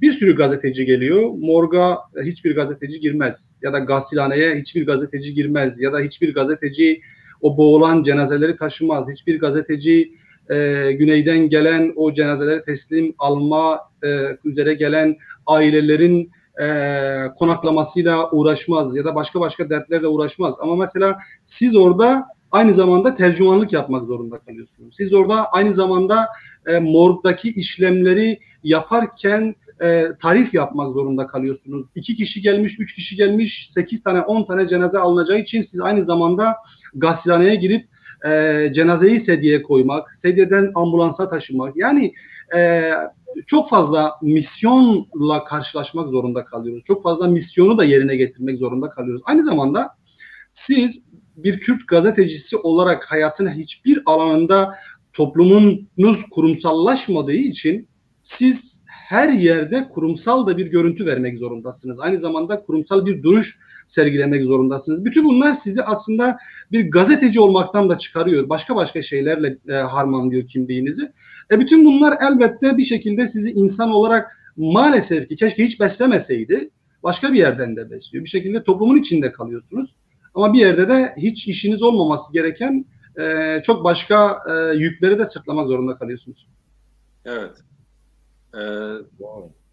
Serpil Hanım, şimdi yani şöyle bir şey var. Mesela bu benim sık sık üzerine düşündüğüm bir şey. Yani bu gazetecilik, basın aynı zamanda izleyen için, yani dışarıdan izleyen birisi için rakamlar demek, olaylar demek, istatistik demek ve bu insanı bir tür olaya alışma, olaya yabancılaşmaya götürüyor. Yani mesela ben bunu şeyde çok iyi gördüm. Diyelim ki işte bu demin Ravi'nin bahsettiği Ege Denizi'nde insanlar boğuluyorlar. Bir izleyici olarak biz haberlerden her gün o gün kaç kişi boğulmuş onu izliyoruz. Ben bunun üzerine bu Can Dost'un Kobani kitabı var. Onu okudum. Yani şimdi kitapta da işte aileden birisi Ege Denizi'nde boğuluyor. Birisi gidiyor Almanya'ya yetişiyor. O da intihar ediyor. Yani şey çok ilginç. Diyelim ki bir haber bombardımanı var ve siz bu haber bombardımanı altında kendinizi o olaylara yabancılaşmadan o olaydaki özellikleri hissedebilir duruma gelmeniz. Ama basın aslında biraz da o bombardımanı sağlıyor. Yani olayın vahametini vermek için istatistik kullanmak zorunda. Ama aynı zaman tek tek insan hayatlarına da yöneliyor. Şimdi Kürt gazeteciliği tabii yani bunu mesela Rudav'da ben bazen görüyorum. Diyelim ki köylere gidiyor, Kürdistan'daki köylere gidiyorlar tek tek. Herhalde kadrosu güçlü. Muhabir kadrosu güçlü. Yani Kürt gazeteciliği nasıl daha insanda özel olanın önemini öne çıkarabilir duruma gelebilir. Evet. Yani nasıl bunu yapabilir? Çok güzel bir noktaya değindiniz. Ben de yani biz Erbil merkezi çalışıyoruz. Türkiye'deki muhabir ağımız zayıf. Daha çok Güney Kürdistan eksenliyiz ve Güney merkezde haberleri yayınlıyoruz ama yine de benim de birçok kere arkadaşlarımla tartıştığım bir konu var. Örneğin sık sık patlamalar oluyor. Bir Afrin'de, bir Serikani'de, yine diyelim ki Irak'ın herhangi bir yerinde. Çok sıradan, yani okunma oranlarına baktığınız zaman da o kadar sıradan oluyor ki, ama bir Avrupa'da bir bıçaklama olayı oluyor. Terör saldırısı mı diye Evet. merak uyanıyor ve yaralanan, hani tabii ki yaralanan bir insan da değerlidir. Ben bu açıdan sayısal olarak bakmıyorum. Bir kişi bile yaralansa o bir terör saldırısıdır ve böyle bakılmak zorundadır. Bu şekilde, ama bu Orta Doğu'ya gelince ve özellikle de Kürdistan'a ve Kürdistan bölgelerindeki savaş alanlarına gelince bir istatistik sayıya dönüşebiliyor ve tepkileri de o konuda baktığınız zaman çok maalesef kamuoyunda da giderek bir alışkanlığa dönüşebiliyor. Mesela Kürdistan, Kuzey Kürdistan'daki son dönemde ortaya çıkan tecavüz vakaları, yani sistemden kaynaklı, bir devlet politikasından kaynaklı, asker ve şeylerden vesaire kaynaklı şeyler çok doğal bir şeye dönüşebiliyor. Artık bir kadının ölümünü verdiğiniz zaman ya da bir tecavüz vakasını verdiğiniz zaman hani günümüz gazete şeyi de biraz haberciliği de ona dönüştü. Okurların da tepkisi, anında katılım gösterdiği bir habercilik söz konusu. Yani sizin verdiğiniz haber Evet. ve karşısındaki refleksleri hemen anlıyoruz. Okunma düzeyine kadar yorumlar, tepkiler, haberin doğruluğu, yanlışlığı, paylaşımı. Bu aslında dijital çağda neyi getiriyor? Okuru da aslında aynı zamanda haberciliğin bir parçası haline getirebiliyor. Evet. Bu konuda maalesef refleksler tabii ki sıradan düşüyor. O konuda size katılıyorum. Yani özelde tek tek insanların hayatının değerli olduğu noktasında bizim imkanlarımız tabii ki daha kısıtlı. Ulaşmaya çalışıyoruz. Yani herhangi bir şey olduğu zaman biz özellikle Kuzey Kürdistan olunca veya Rojava veya diyelim ki Doğu Kürdistan olunca ancak iletişimimizi telefon üzeri sağlayabiliyoruz. Biraz daha öne çıkarmaya çalışmaya çalışıyoruz. Ama şimdi bir konu vardı. Mesela bu konuda bizim Soranca muhabirlerimiz daha fazla iş yapıyorlar. Mesela burada Şengal'de kaçıp, yani DAEŞ'in elinden kurtulup Almanya'ya giden ve orada kendini kaçırıp satan DAEŞ teröristiyle karşılaşan bir kızın hikayesi vardı. Yani bu aslında belki bu da çok sıradanlaştı. Yani Şengal'den işte kızlar kaçırıldılar DAEŞ tarafından, kadınlar kaçırıldı, satıldılar ve birkaç kişiye ve çok felaket, aslında korkunç bir travma yaratacak, belki dünyada yankı uyandırması gereken şey. Yani bir dönem yankı uyandırdı, ondan sonra çok normalleşti. Ama tek tek hikayeleri ele aldığınızda çarpıcılığı çok ortaya çıkıyor. Yani bir kişi 14 yaşında 3-4 yıl boyunca DAEŞ'lerin elinde kalıyor, bir kız Şengalli, ve bu daha sonra kurtarılıyor. Buradan başvurarak Almanya'ya gidiyor ve Almanya kamplarında kendisi gibi mülteci olan ve kendisini satan DAEŞ'li teröristle karşı karşıya geliyor ve bunu Alman makamlarına anlatmasına rağmen bunu ispatlayamıyor ve bu yüzden Kürdistan'a dönüş yapıyor. Ve bunu haberleştirmek, örneğin bunu bizim gazeteden Berhem Ali yapmıştı, bizim aynı zamanda baş editörümüz. Çok önemli bir konuydu. Yani bu örneğin yankı uyandırdı. Avrupa'da da bir bakış açısını, yani oraya giden teröristlerin, DAEŞ teröristlerin orada da sanki normal insanlarmış gibi hayata katıldıkları ortaya çıkıyor. Yani bunu açığa çıkarmak, örneğin bunu öne çıkarmak ne oluyor? Bir gazetecilik oluyor ve etkileşim de alabiliyorsunuz. Ama sıradan bir şey olarak verirseniz, işte bunun gibi birkaç haber daha yapmıştık aslında. Bazı sanırsam hangi şeyden tam hatırlamıyorum. Yine Türk medyası gündemleştirmişti. Televizyondan Şengalli kızlar yine şeyleri izlerken, bu kamplardaki DAEŞ'leri izlerken kendilerini satanları teşhis etmişler. Yani bunlar çok önemli şeyler. Yani bu tür olaylar, bahsettiğimiz gibi gerçekten sıradanlaşabiliyor. Yine Afrin, yine Serikani'de, yine Grisipi'de patlamalar oluyor mesela. Bunlar da çok... İnsanlar kaçırılıyor. kaçırılıyor. Artık Evet. biz de yani üst üste veriyoruz ama birebir hani bunların hikayesi ne? Örneğin çok acı olan bir hikayeyi sadece şey yapabildik. O da bir baba oğul, 8 yaşındaki bir oğlu ve babası ve 4-5 insan daha böyle Kürt insanı kaçırılmıştı. Baba katledildi, çocuk kurtarıldı. Ama o hikayeye işlediğiniz zamanki iletişim ile bir sayı olarak geçtiğiniz zamanki tepkiler tabii farklı oluyor. Bunda özenmek gerekiyor. Haklısınız. Yani bu konuda tek tek insanların hayatlarını, değerli olduklarını, bir istatistik olmadığını işlemekte gazeteciliğin görevi olsa gerek. Peki o zaman sizden yani farklı bir alana geçelim. Sizle başlayalım. Kürt gazeteciliği ulusal bir tavır geliştirebiliyor mu? Ortak bir tavır geliştirebiliyor mu? Geliştiremiyorsa niye? Geliştirmesi için neler gerekiyor? Yani çünkü Kürtler yani sonuçta koskocaman devletsiz bir millet ve gerçekten bir ulusal politikaya da aslında ihtiyaçları var. Gazetecilik bunu yani siyasi örgütler beceremiyorlar. Gazetecilik bunu becerebiliyor mu? Gazeteciler becerebiliyorlar. Evet. Ulusal ortak tavır geliştirebiliyorlar. Yani bence bazı çok kritik konularda Kürt gazetecilerin önemli rol üstlendiğini düşünüyorum ben. Az önce arkadaşlar da bahsettiler. Özellikle Güney medyası bu konuda çok önemli bir görev üstlendi. Kendi ajansımdan yola çıkarak da diğer arkadaşlara da benzer şeyleri var muhakkak.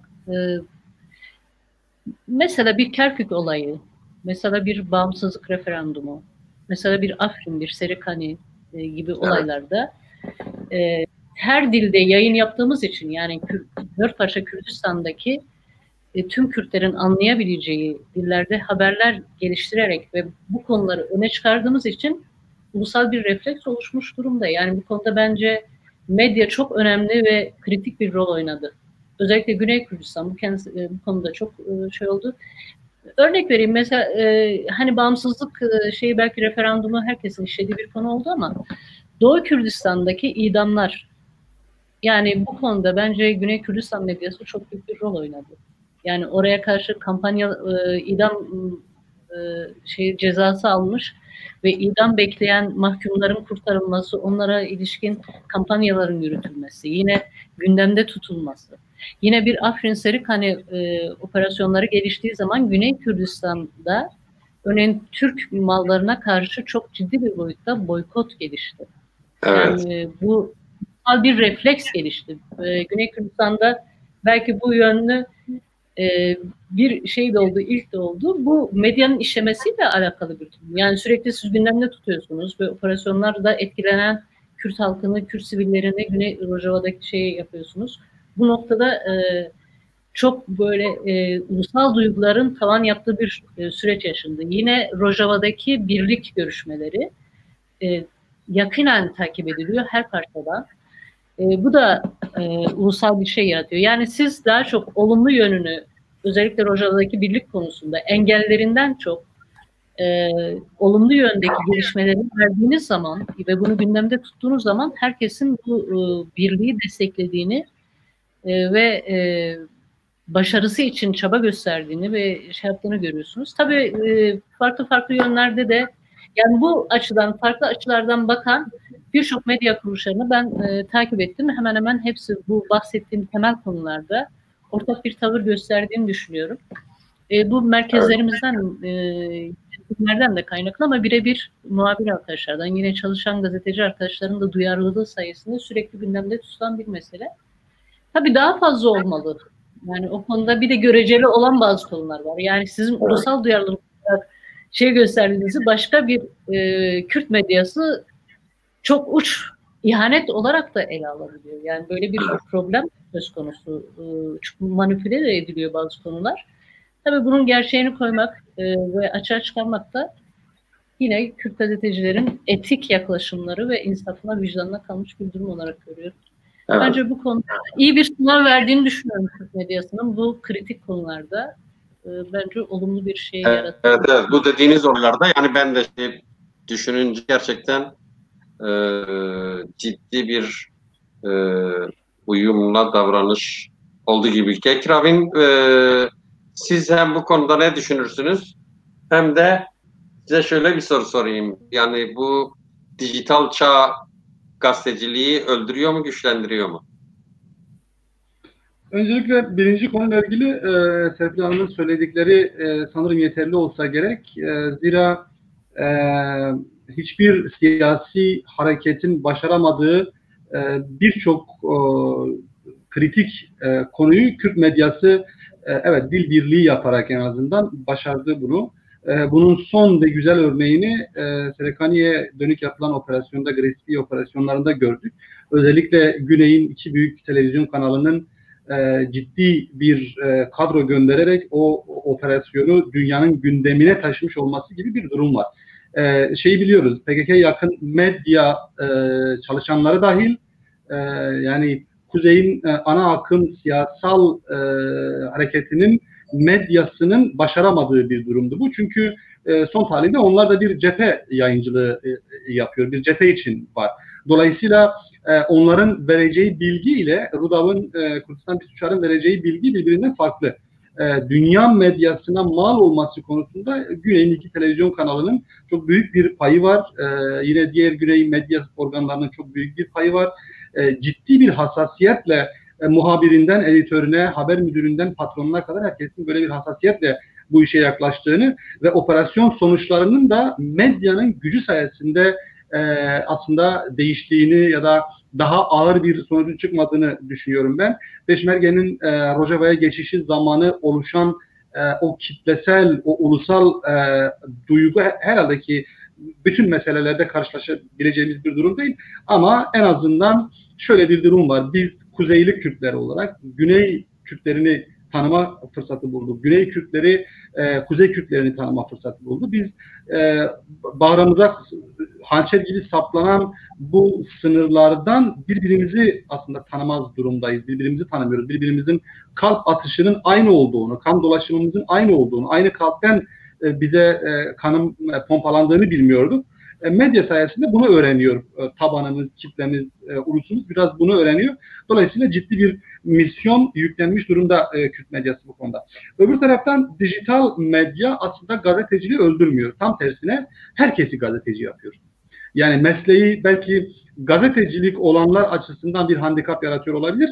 Ama bu yine kişinin kendi zihnini kullanma, kendi aklını kullanarak bir takım beceriler elde etmesiyle ilgili bir durumdur bu.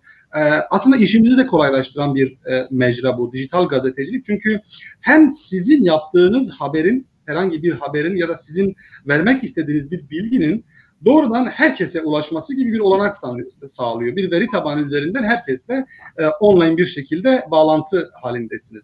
Öbür taraftan sizin işinizi şuradan da kolaylaştırıyor. Bu veri tabanı üzerinden size birçok haber bilgisi geliyor. Size birçok haberin işte teyidini sağlayabiliyor.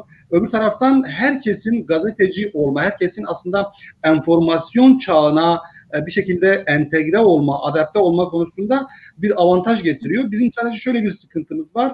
Bu mevzuyu kaçırmamamız gerekiyor. Kürt gazeteci olarak bu mevzuyu kaçırmamamız gerekiyor.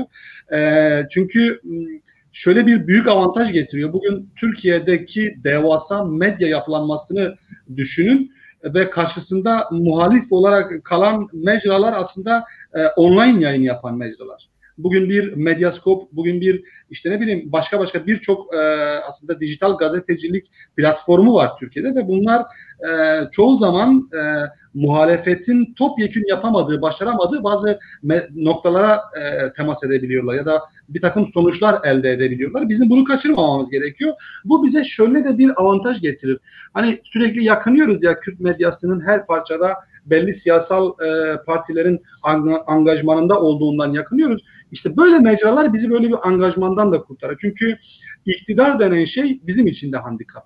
İktidar nerede olursa olsun iktidardır. Devlet nerede olursa olsun devlettir. Elbette ki bir devletimizin olması konusunda kimsenin bir tartışması yok. Ama sahip olduğumuz devleti gerçekten her bireyin var olma zemininde kullanacağı özgürlük çerçevesine sahip olması konusunda benim de devletim olsa, bir başkasının da devleti olsa böyle düşünmek gibi bir zorunluluğumuz olmalı. Bir toplumun son tahlilde aydınlanma misyonunu üstüne alan bir zeminde duruyoruz. Evet, biz toplumun aydınlarıysak bugün mücadele ettiğimiz bir devlet var ama yarın sahip olduğumuz devlete de benzer bir uygulamada bulunduğunda karşı çıkmak ya da itiraz etmek gibi bir görevimiz var bizim aynı zamanda aydınlar, entelektüeller, toplumun aydınlanma misyonunu üzerine alanlar açısından söylüyorum. Dolayısıyla dijital gazetecilik bizi aynı zamanda patronaj ve ideoloji angajmanından da kurtarabilen bir zemin. Sizin mesela yaptığınız şey biraz bunun bir örneği. Burada her şeyi konuşabilirsiniz. Siz hiçbir partinin sopasını düşünmeden, hiçbir ideolojik duruşun hassasiyetlerini taşıma zorunluluğu hissetmeden, hiçbir elbise giymeden, hiçbir rütbeye bürünmeden buradan istediğiniz sadece sahip olduğunuz kişisel özgürlük algısını baz alarak bir yayıncılık yapabilirsiniz ve bunu çok geniş bir kitleye ulaştırma olanağı buluyorsunuz. Bu öyle bir olanak tanıyor size. Dolayısıyla dijital gazetecilik bizim kesinlikle en azından fikri olarak ne olduğunu anlamamız gereken gazeteciler, Türk gazetecilerinin biraz kafayı buna yorması gerekiyor, biraz buna mesai yapmamız gerekiyor diye düşünüyorum. Peki, teşekkür ederim. Kek Azat, size de yani hem yani hani eklemek istediğiniz bir şey var mı? Bu Kürt gazeteciliği ulusal bir tavır geliştirebiliyor mu ki ben iki arkadaşın da söylediklerini aslında şey gördüm, yani bilmiyorum, eklemek istediğiniz bir şey varsa ekleyin. Siz de bize biraz dijital gazetecilik ve klasik gazetecilik nedir? Öldürüyor mu, öldürmüyor mu? Ya, Güçlendiriyor dedi Ravin. Ravin de Öyle anladım, doğru anladım sanıyorum. Evet, yani ulusal birlik açısından gazeteciliğin aslında son zamanlarda önemli bir sınav verdiğini ifade ettiler. Olumlu gelişmelerden de bahsettiler. Aslında ben biraz aksini düşünüyorum.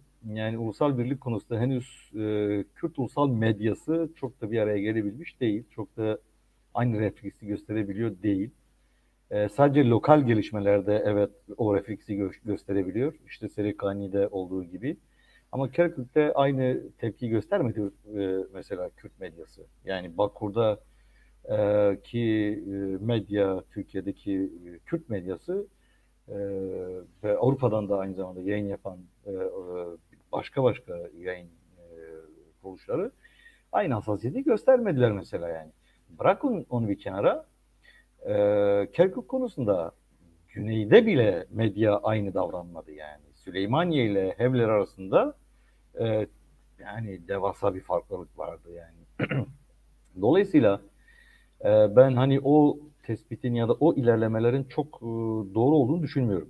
Kürt ulusal medyası henüz bence çok fazla yol kat etmesi lazım. Sadece son zamanlarda NKS ile PYD arasındaki bu birleşmede biraz nasıl diyelim kelimeler özenle seçilmeye başlandı. Yani hala o refleks yok. Ben ona inanmıyorum ama sadece bazı kelimeler özenle seçilmeye başlandı. Bu bir. İkincisi evet mesela Kobani'de bunu söyleyebiliriz. Aynı refleks vardı. Ama çünkü o yani siyasi bir şey dışında orada toplumsal bir refleks gelişti. Yani o gelişen toplumsal reflekse medya yabancı kalamazdı. Doğal olarak da o dönemde Peşmerge'nin geçişi, oradaki bir süre kalışları vesaire. Yani bütün bunlar konusunda güzel gelişmeler oldu ama lokal şekilde kaldı sadece. Böyle anı diyebileceğimiz şekilde belki not alabileceğimiz. Bizim de kastımız bu zaten. Evet yani anı diye not alabileceğimiz şeyler doğru. Yani bunlar. Şimdi oysa Kürt ulusal medyası eğer böyle bir oluşum olacaksa, aynı refleksi gösterecekse Bence bugün Türkiye önemli bir örnek bu noktada ve Türkiye'ye bakıp onu o şekilde yorumlamak lazım. Yani söz konusu Kürtler olunca nasıl A'dan Z'ye tüm Türk medyası bir oluyorsa her ne olursa olsun konu, ister kültür, ister sanat, ister siyaset, ister herhangi bir siyasi Kürt hareketi, herhangi bir birey ya da bir Kürt'ün yaralanması, öldürülmesi mevzusu, gazetenin kapanması, baskına uğraması meselesi, haberin sansürlenmesi, muhabirin gözaltına alıp tutuklanması meselesi vesaire. Onlarca, yüzlerce belki buraya konu sıkıştırabiliriz. Nasıl ki bu noktada hepsi aynı refleksi gösteriyorsa Kürtler de kendileriyle ilgili konularda o refleksi gösterebilmeyi artık bence de becerebilmeli. Günümüz dijital gazetecilik dünyasında. Çünkü gazetecilik giderek zaten o mecraya kaymaya başladı. Yani artık kağıt gazeteciliği, yani biz eskiden kendimize öyle derdik işte. Hani sorduklarında nesin diye ben kağıt gazetecisiyim falan derdim. E, Yani televizyon deneyimim benim 5 yıllık bir deneyimdir. Kilise 24'te ben de 5 yıl önce başladım. Başladığım gün kendimi ekranda buldum. Bugüne kadar devam ediyor bu mesele. Dolayısıyla günümüz dünyasında dijital mecra evet maalesef kağıt gazeteciliğini, belki de televizyon gazeteciliğini yakın zamanda geride bırakacak. Belki de sollayacak, bilmiyorum. Ama böyle devam ederse. Şimdi Kürtlerin de bütün dünyayı yani globalleştiren ve bu kadar küçük hale getirip önüne sunan bu süreci, altın tepside sunulan bu süreci iyi değerlendirmesi gerekiyor. Ben ilk girişte dedim ki evet yani Kürtler bir Rönesans dönemi yaşıyor. Yani medya açısından da bu böyle, dil açısından da böyle, kültürü ve tarih açısından da bu böyle. Bugün çok fazla yazılı kaynak bulabiliyoruz. Çok fazla gazeteci var ekranlarda artık. Çok fazla roman yazarımız var. Çok fazla tarih anlatıcımız var. Çok fazla işte az önce sözünü ettiğiniz köylere gidip haber yapan ve kişiye özel anıları ekran önüne taşıyan ya da gazete sayfalarına taşıyan ya da dijital mecraya taşıyan muhabirler çoğaldı. Yani sayısal olarak fazlayız artık. Az değiliz. Ama bunun bir elbette potada bir yerde aynı refleksi gösterebilmesi gerekiyor. Ben buna inanıyorum ama bu konuda maalesef hala biz birbirimize o kadar da şey değiliz. Yani yakın değiliz. Ne Bağkur başvuru ne Başvur Bağkur'a. Başvurun şöyle bir özelliği var. Az önce Serpil ifade etti aslında. Ona eklemek için söylüyorum. Başvur bu tartışmaların biraz dışında kalmaya çalışıyor aslında. Yani Bağkur için aynı şeyi söylemeyebilirim. Evet burada da muazzam bir gazetecilik örneği sergiliyorlar. Evet militan veya değil. İşte o başka bir şey. Yani orada yaşanan durum başka bir şey. Hani bunu yıllar önce hepimiz yaşadık. Ben de yaşadım onu. Yaşamadım değil yani. Biraz demlenmek gerekiyor belki zamanla. Hani o militan gazetecilikle normal klasik gazeteciliğe dönüşümü biraz demlenerek belki insanlar daha iyi anlayabilecekler. Ya da bu işi yapanın kendisi daha iyi anlayabilecek. Başvur biraz yani Güney medyası biraz bunun dışında kalabilir aslında Kekseyda. Neden? Çünkü gerçekten Rabin değindi. Şimdi biz bir haber yaptığımızda o haber birkaç kişi tarafından rafine ediliyor o haber. Yani bir gözden geçiriyor. Görselliği vesaire, içeriye konu edilen her neyse. Yani bütün bunların hepsi bu anlamda ciddi bir dikkat var. Ve referans olabilmek için bu mücadeleyi veriyor Güney medyası. Çünkü Güney medyasının ne bir sanayi üretimi var, ne bir tarım üretimi var, ne bir başka üretimi var. Bir tek onu dünyaya var eden, varlığını gösteren medyası var. Yani bir şekilde para harcayarak kurduğu medya kurumları var. Şimdi dolayısıyla kendi siyasetini, kendi günlük gelişmelerini dünyaya duyurabilmek, Kürtlerle ilgili gelişmeleri dünyaya duyurabilmek için tek bir yolu var, o da medya kurumlarıdır. Bu açıdan baktığımızda medya kurumlarına yani hükümetten diğer en alt gruplara kadar önemli bir hassasiyet gösterilir. Yani bu nokta ben buna tanık oldum. Yani Kürdistan'a gittiğimde de ben buna tanık oldum. Dışarıdan yani Türkiye'den bakarken de zaten bunu çok rahat görebiliyorum.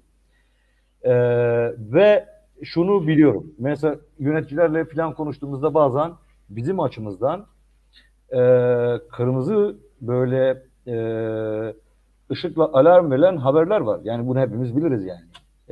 Bu bize olur mu olmaz mı? Nasıl olur? Nasıl biter filan? Nasıl karşılanır gibi endişe ettiğimiz bazı haberler var. Şimdi biz bunlarda bile oturup danıştığımızda mesela hani onu makul bir dille filan toparlarsanız olabilir. Neden olmasın diye yanıt alabiliyoruz. Karşılık bulabiliyoruz. Güney medyası içerisinde yer alan yöneticilerimiz tarafından. Yani ben Kürdistan 24 açısından söyleyeyim. Bu böyle. Ama şimdi belki çok bilmiyorum yani aşırı mı olacağım ama şimdi mesela Özgür Politika uzun zamandır yurt dışında yayın yapıyor. Uzun zamandır. Ama yani ben mesela Güney ile ilgili yani düzgün bir cümle kurduğunu görmedim yani. Anlatabiliyor muyum demek istediğimi? Şimdi Özgür Bakış var. Çok değerli insanlar var içinde. İnanılmaz değerli insanlar var. Özgür Politika'da da öyle olduğunu inanıyorum. Ve gerçekten belki herkesten çok fazla bedel ödemiş insanlar var bunların içerisinde. Yani bu oluşumların arasında. Ama maalesef bir kalıp var ve bu kalıbın dışına çıkılamıyor. Bizde de o kalıplar var. Yani şimdi kendimize de çok fazla pürüpak göstermeyelim. Ama biz bir adım daha öndeyiz belki. Bir adım daha öndeyiz. Ama orada yani mesela bir tane Türk uzmanla oturup konuştuğumuzda bize Güney medyasını soruyor. Biz de oturuyoruz anlatıyoruz Güney medyasını. Ama diyor Özgür Bakış öyle demiyor. İşte Özgür Politika öyle demiyor diyor. Size böyle böyle böyle diyor mesela. Anlatabiliyor muyum demek istediğim? Yani eğer ulusal birliğe katkı sağlamak istiyorsa mesele bizler değil. Mesele orada tamamen siyasi partiler, siyasi hareketler bu noktadaki örgütlenmenin öncülüğünü yapmalı ve ağız birliği yapmalılar.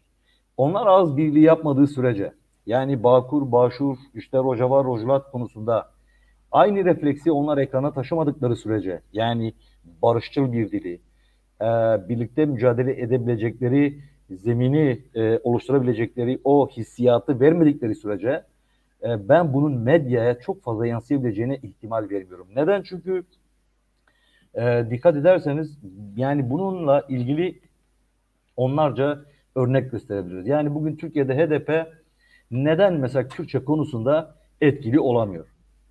Basit bir yanıtı var bunun.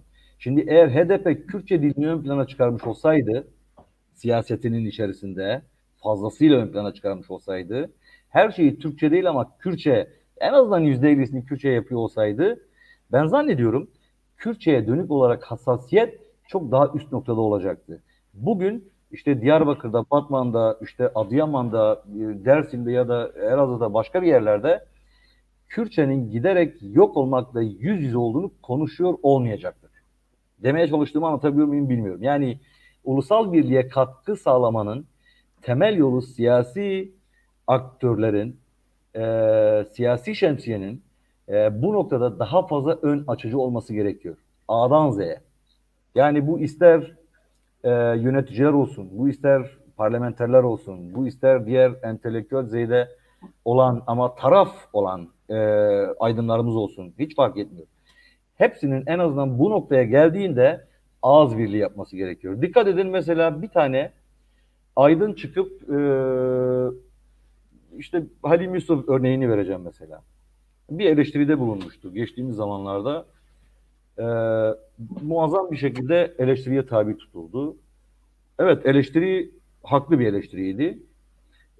Ama şimdi aydınlarımızda da aynı şey var. Yani köşe yazarlarımız işte her gün köşe yazıyorlar. Kendi köşelerinde bile o ayrımcılığı bariz bir şekilde hissettiriyorlar bize. Şimdi niye biz bugün oturmuşuz Kürt ulusal medyası diye başlık açıyoruz ki? Mesela buna niye ihtiyacımız olsun ki? Yani Türkiye'nin Türkiye ulusal medyası diye bir ihtiyacı var mı? Hayır. O refleks siyasi perdeden, en üst perdeden verilmesi gereken usulleriyle verilmiş. Bizlerin de biraz zannediyorum buna ihtiyacımız var. Yani tüm dört parçanın siyasi, güçleri ne olursa olsun medyaya yardımcı olması lazım. Yani ekranda siyaset dilini barışçıl kullanmaları lazım. Daha kardeşçe kullanmaları lazım ve daha kazanımcı olmaları lazım. Yani bir anda bu ihanetçidir, bu işbirlikçidir, bu bilmem şudur, bilmem budur diyerek bitirmemelidir. Bizim en büyük problemlerimizden bir tanesi bence Peki. bu. Çünkü ben Ankara'da birkaç defa Peki. buna maruz kaldım. Yani siyaseti takip ederken elbette bu HDP'nin mesela siyasi bakış açısı değil. Ben buna inanmıyorum. Selahattin Demirtaş o dönemde muazzam bir tepki koymuştu ama mesela beni toplantıya almadılar. Yukarıda heyetler gelmişti. İşte CHP'den vesaireden. Selahattin Demirtaş başkanlığında bir toplantı yapılacaktı. Mesela beni almadılar. Bütün televizyonları aldılar. Yani Show TV'yi aldılar, A Haber'i aldılar, CNN'i aldılar, NTV'yi aldılar. En son bir ben kaldım, Muar kaldı. Bir de Rudav'dan Şevket vardı yanımızda. O kaldı. Yani oturduk orada biz eylem yaptık. Bağırıp çağırdım. Dedim ki yani akşama kadar ekranda size küfreden tüm medyayı alıyorsunuz. Sizi terörist gösteren medyayı alıyorsunuz ama bizi almıyorsunuz. Ne demek istediğimi anlatabiliyor muyum bilmiyorum. Yani yanlış anlaşılsın istemiyorum. İzleyicilerimiz açısından da bir yanlış anlaşılmaya sebep olayım istemiyorum. Yani Kürt ulusal medyası o refleksinin gelişebilmesi için siyasi kanalların yani siyasi aktörlerin bunu daha fazla işlemesi gerekiyor. Yani kardeşliği Evet. ve Teşekkür ederim. fazla işlemesi gerekiyor. Teşekkür ederim Kekazat. Serpil Hanım, sizden yani neyi eksik bıraktık, neyi konuşabilirdik? 3 cümle, 4 cümle. Ondan sonra her birinizden alayım. Programımızın sonuna geliyoruz. Evet. Yani hani iyi bir program mıydı? Tatmin etti mi sizi? Daha neleri tartışabilirdik? Eksik bıraktığımız bir şey var mı? Evet. Birkaç cümle alayım. Yani başlangıç açısından bence olumlu diyebileceğimiz bir giriş yapıldı diyebilirim. Yani Kürt basınının geldiği düzey, eksiklikleri, neler yapılması gerekiyor, çağı yakalayabiliyor mu? Bu konularda aslında ana başlıkların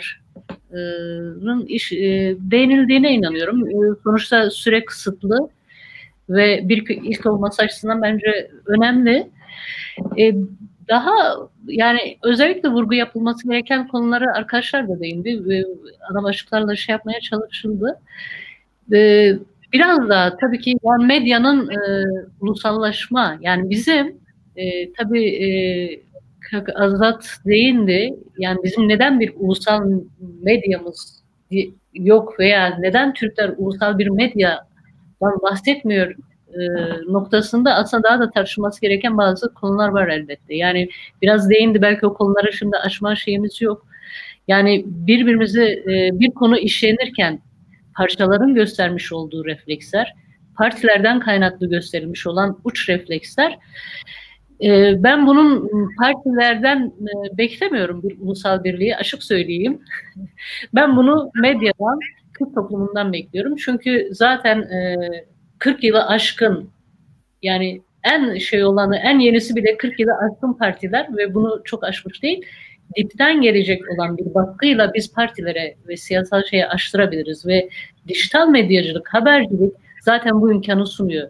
Olabilir her birimiz bir ideolojik merkez veya partilerin sponsorluğunda veya merkezlerin sponsorluğunda hareket eden medya kuruluşlarından olabiliriz. Ama onun dışında herkesin tek tek görüşlerini yazdığı, kendi bakış açısını sunduğu ve herkese kendini ifade edebileceği bir süreçten geçiyoruz. Yani öyle bir dönemin içerisindeyiz. Yani bu aslında bir özgürlük alanı da sunuyor ve partilerin yaratmış olduğu o barajlama ya da kendi ideolojisini entegre etme noktasının aslında kırılma noktalarının yaşandığı bir süreç. Yani Kakazat dedi doğru, Rönesans da olarak da değerlendirilebilir ama bu bütün dünyada yaşanıyor artık. Kimse kimsenin görüşünün önüne geçemiyor.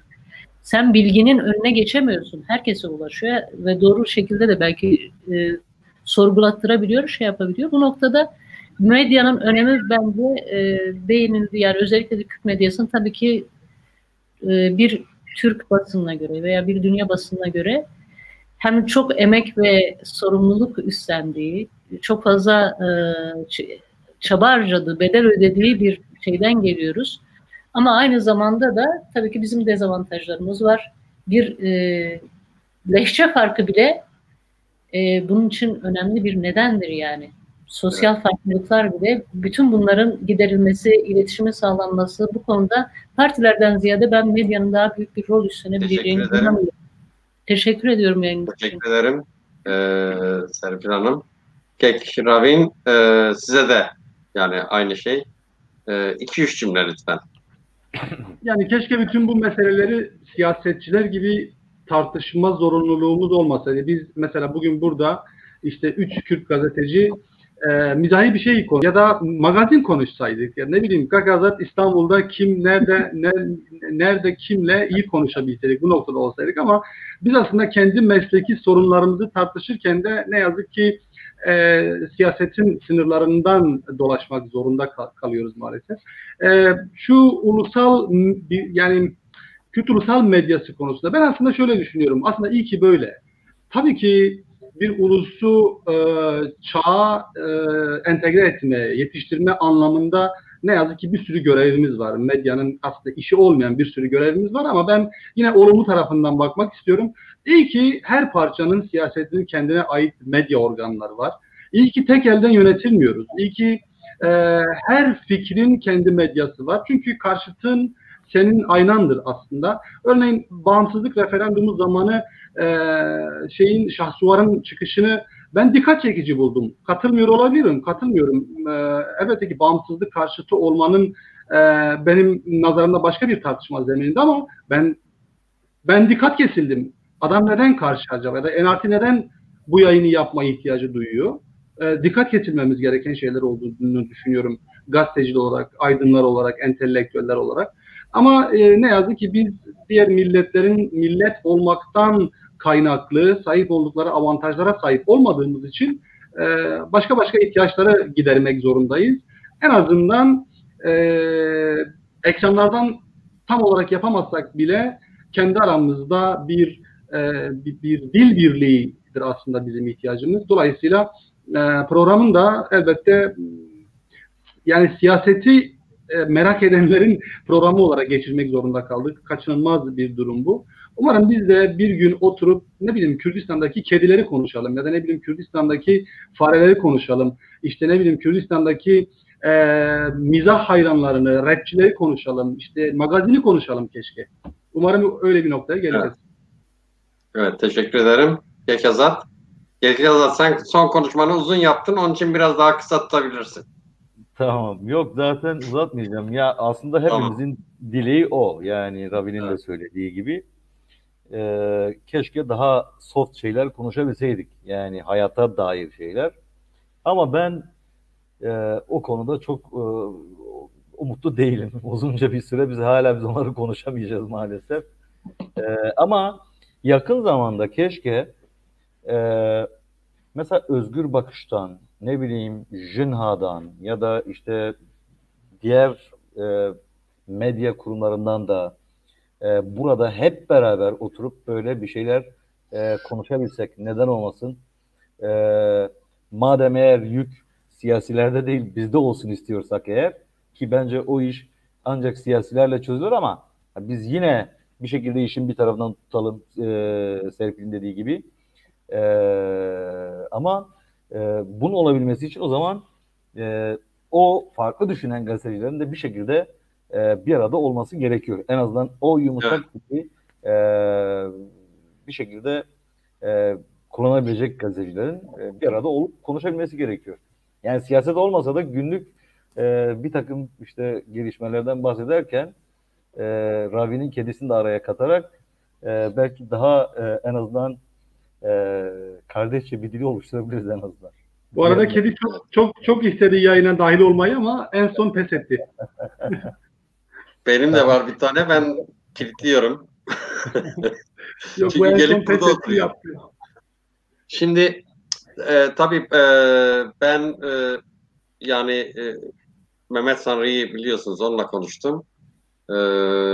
Sizleri tanımıyordum. Dolayısıyla yardımcı olsun bana dedim. Onun için böyle oldu. Yani isterim daha geniş bir şey yapayım. Biraz daha tecrübe kazanayım. Tecrübesizim, yani hani grup yönetebilir miyim? Fazla kişiyle program yürütebilir miyim diye de kaygım var. Biraz daha tecrübe kazanayım. Neden olmasın? Olur yani. Hepinize teşekkür ederim. Hoş geldiniz. Eğer programdan hemen ayrılmazsanız size kuliste çay ısmarlayabilirim. Sevgili seyirciler, bugün bir programın daha sonuna geldik. Kürt gazeteciliğini tartıştık. Arkadaşlarımız bu konuda değerli düşüncelerini bizimle paylaştılar. Önümüzdeki hafta Kek Azat demin şey dedi, ciddi bir rönesans yaşanıyor dedi. Halbuki ben programlarımdan birisinde Kürtler eskisi kadar, yani Kuzey Kürtlerini kastetmiştim, eskisi kadar okumuyorlar diye şikayet etmiştim. Konuklarım da bana katılmıştı. Sonra başka bir iki arkadaşımız bana not attılar. Dediler hayır, Kürtler Rönesans yaşıyor. Onun için istedim ki bu konuyu tartışacağım bir program yapayım. Önümüzdeki hafta entegrasyon mu, aydınlanma mı diye başlığında bir program yapacağız. Hepinizi beklerim. Teşekkür ederim. Hoşça kalın. İyi geceler.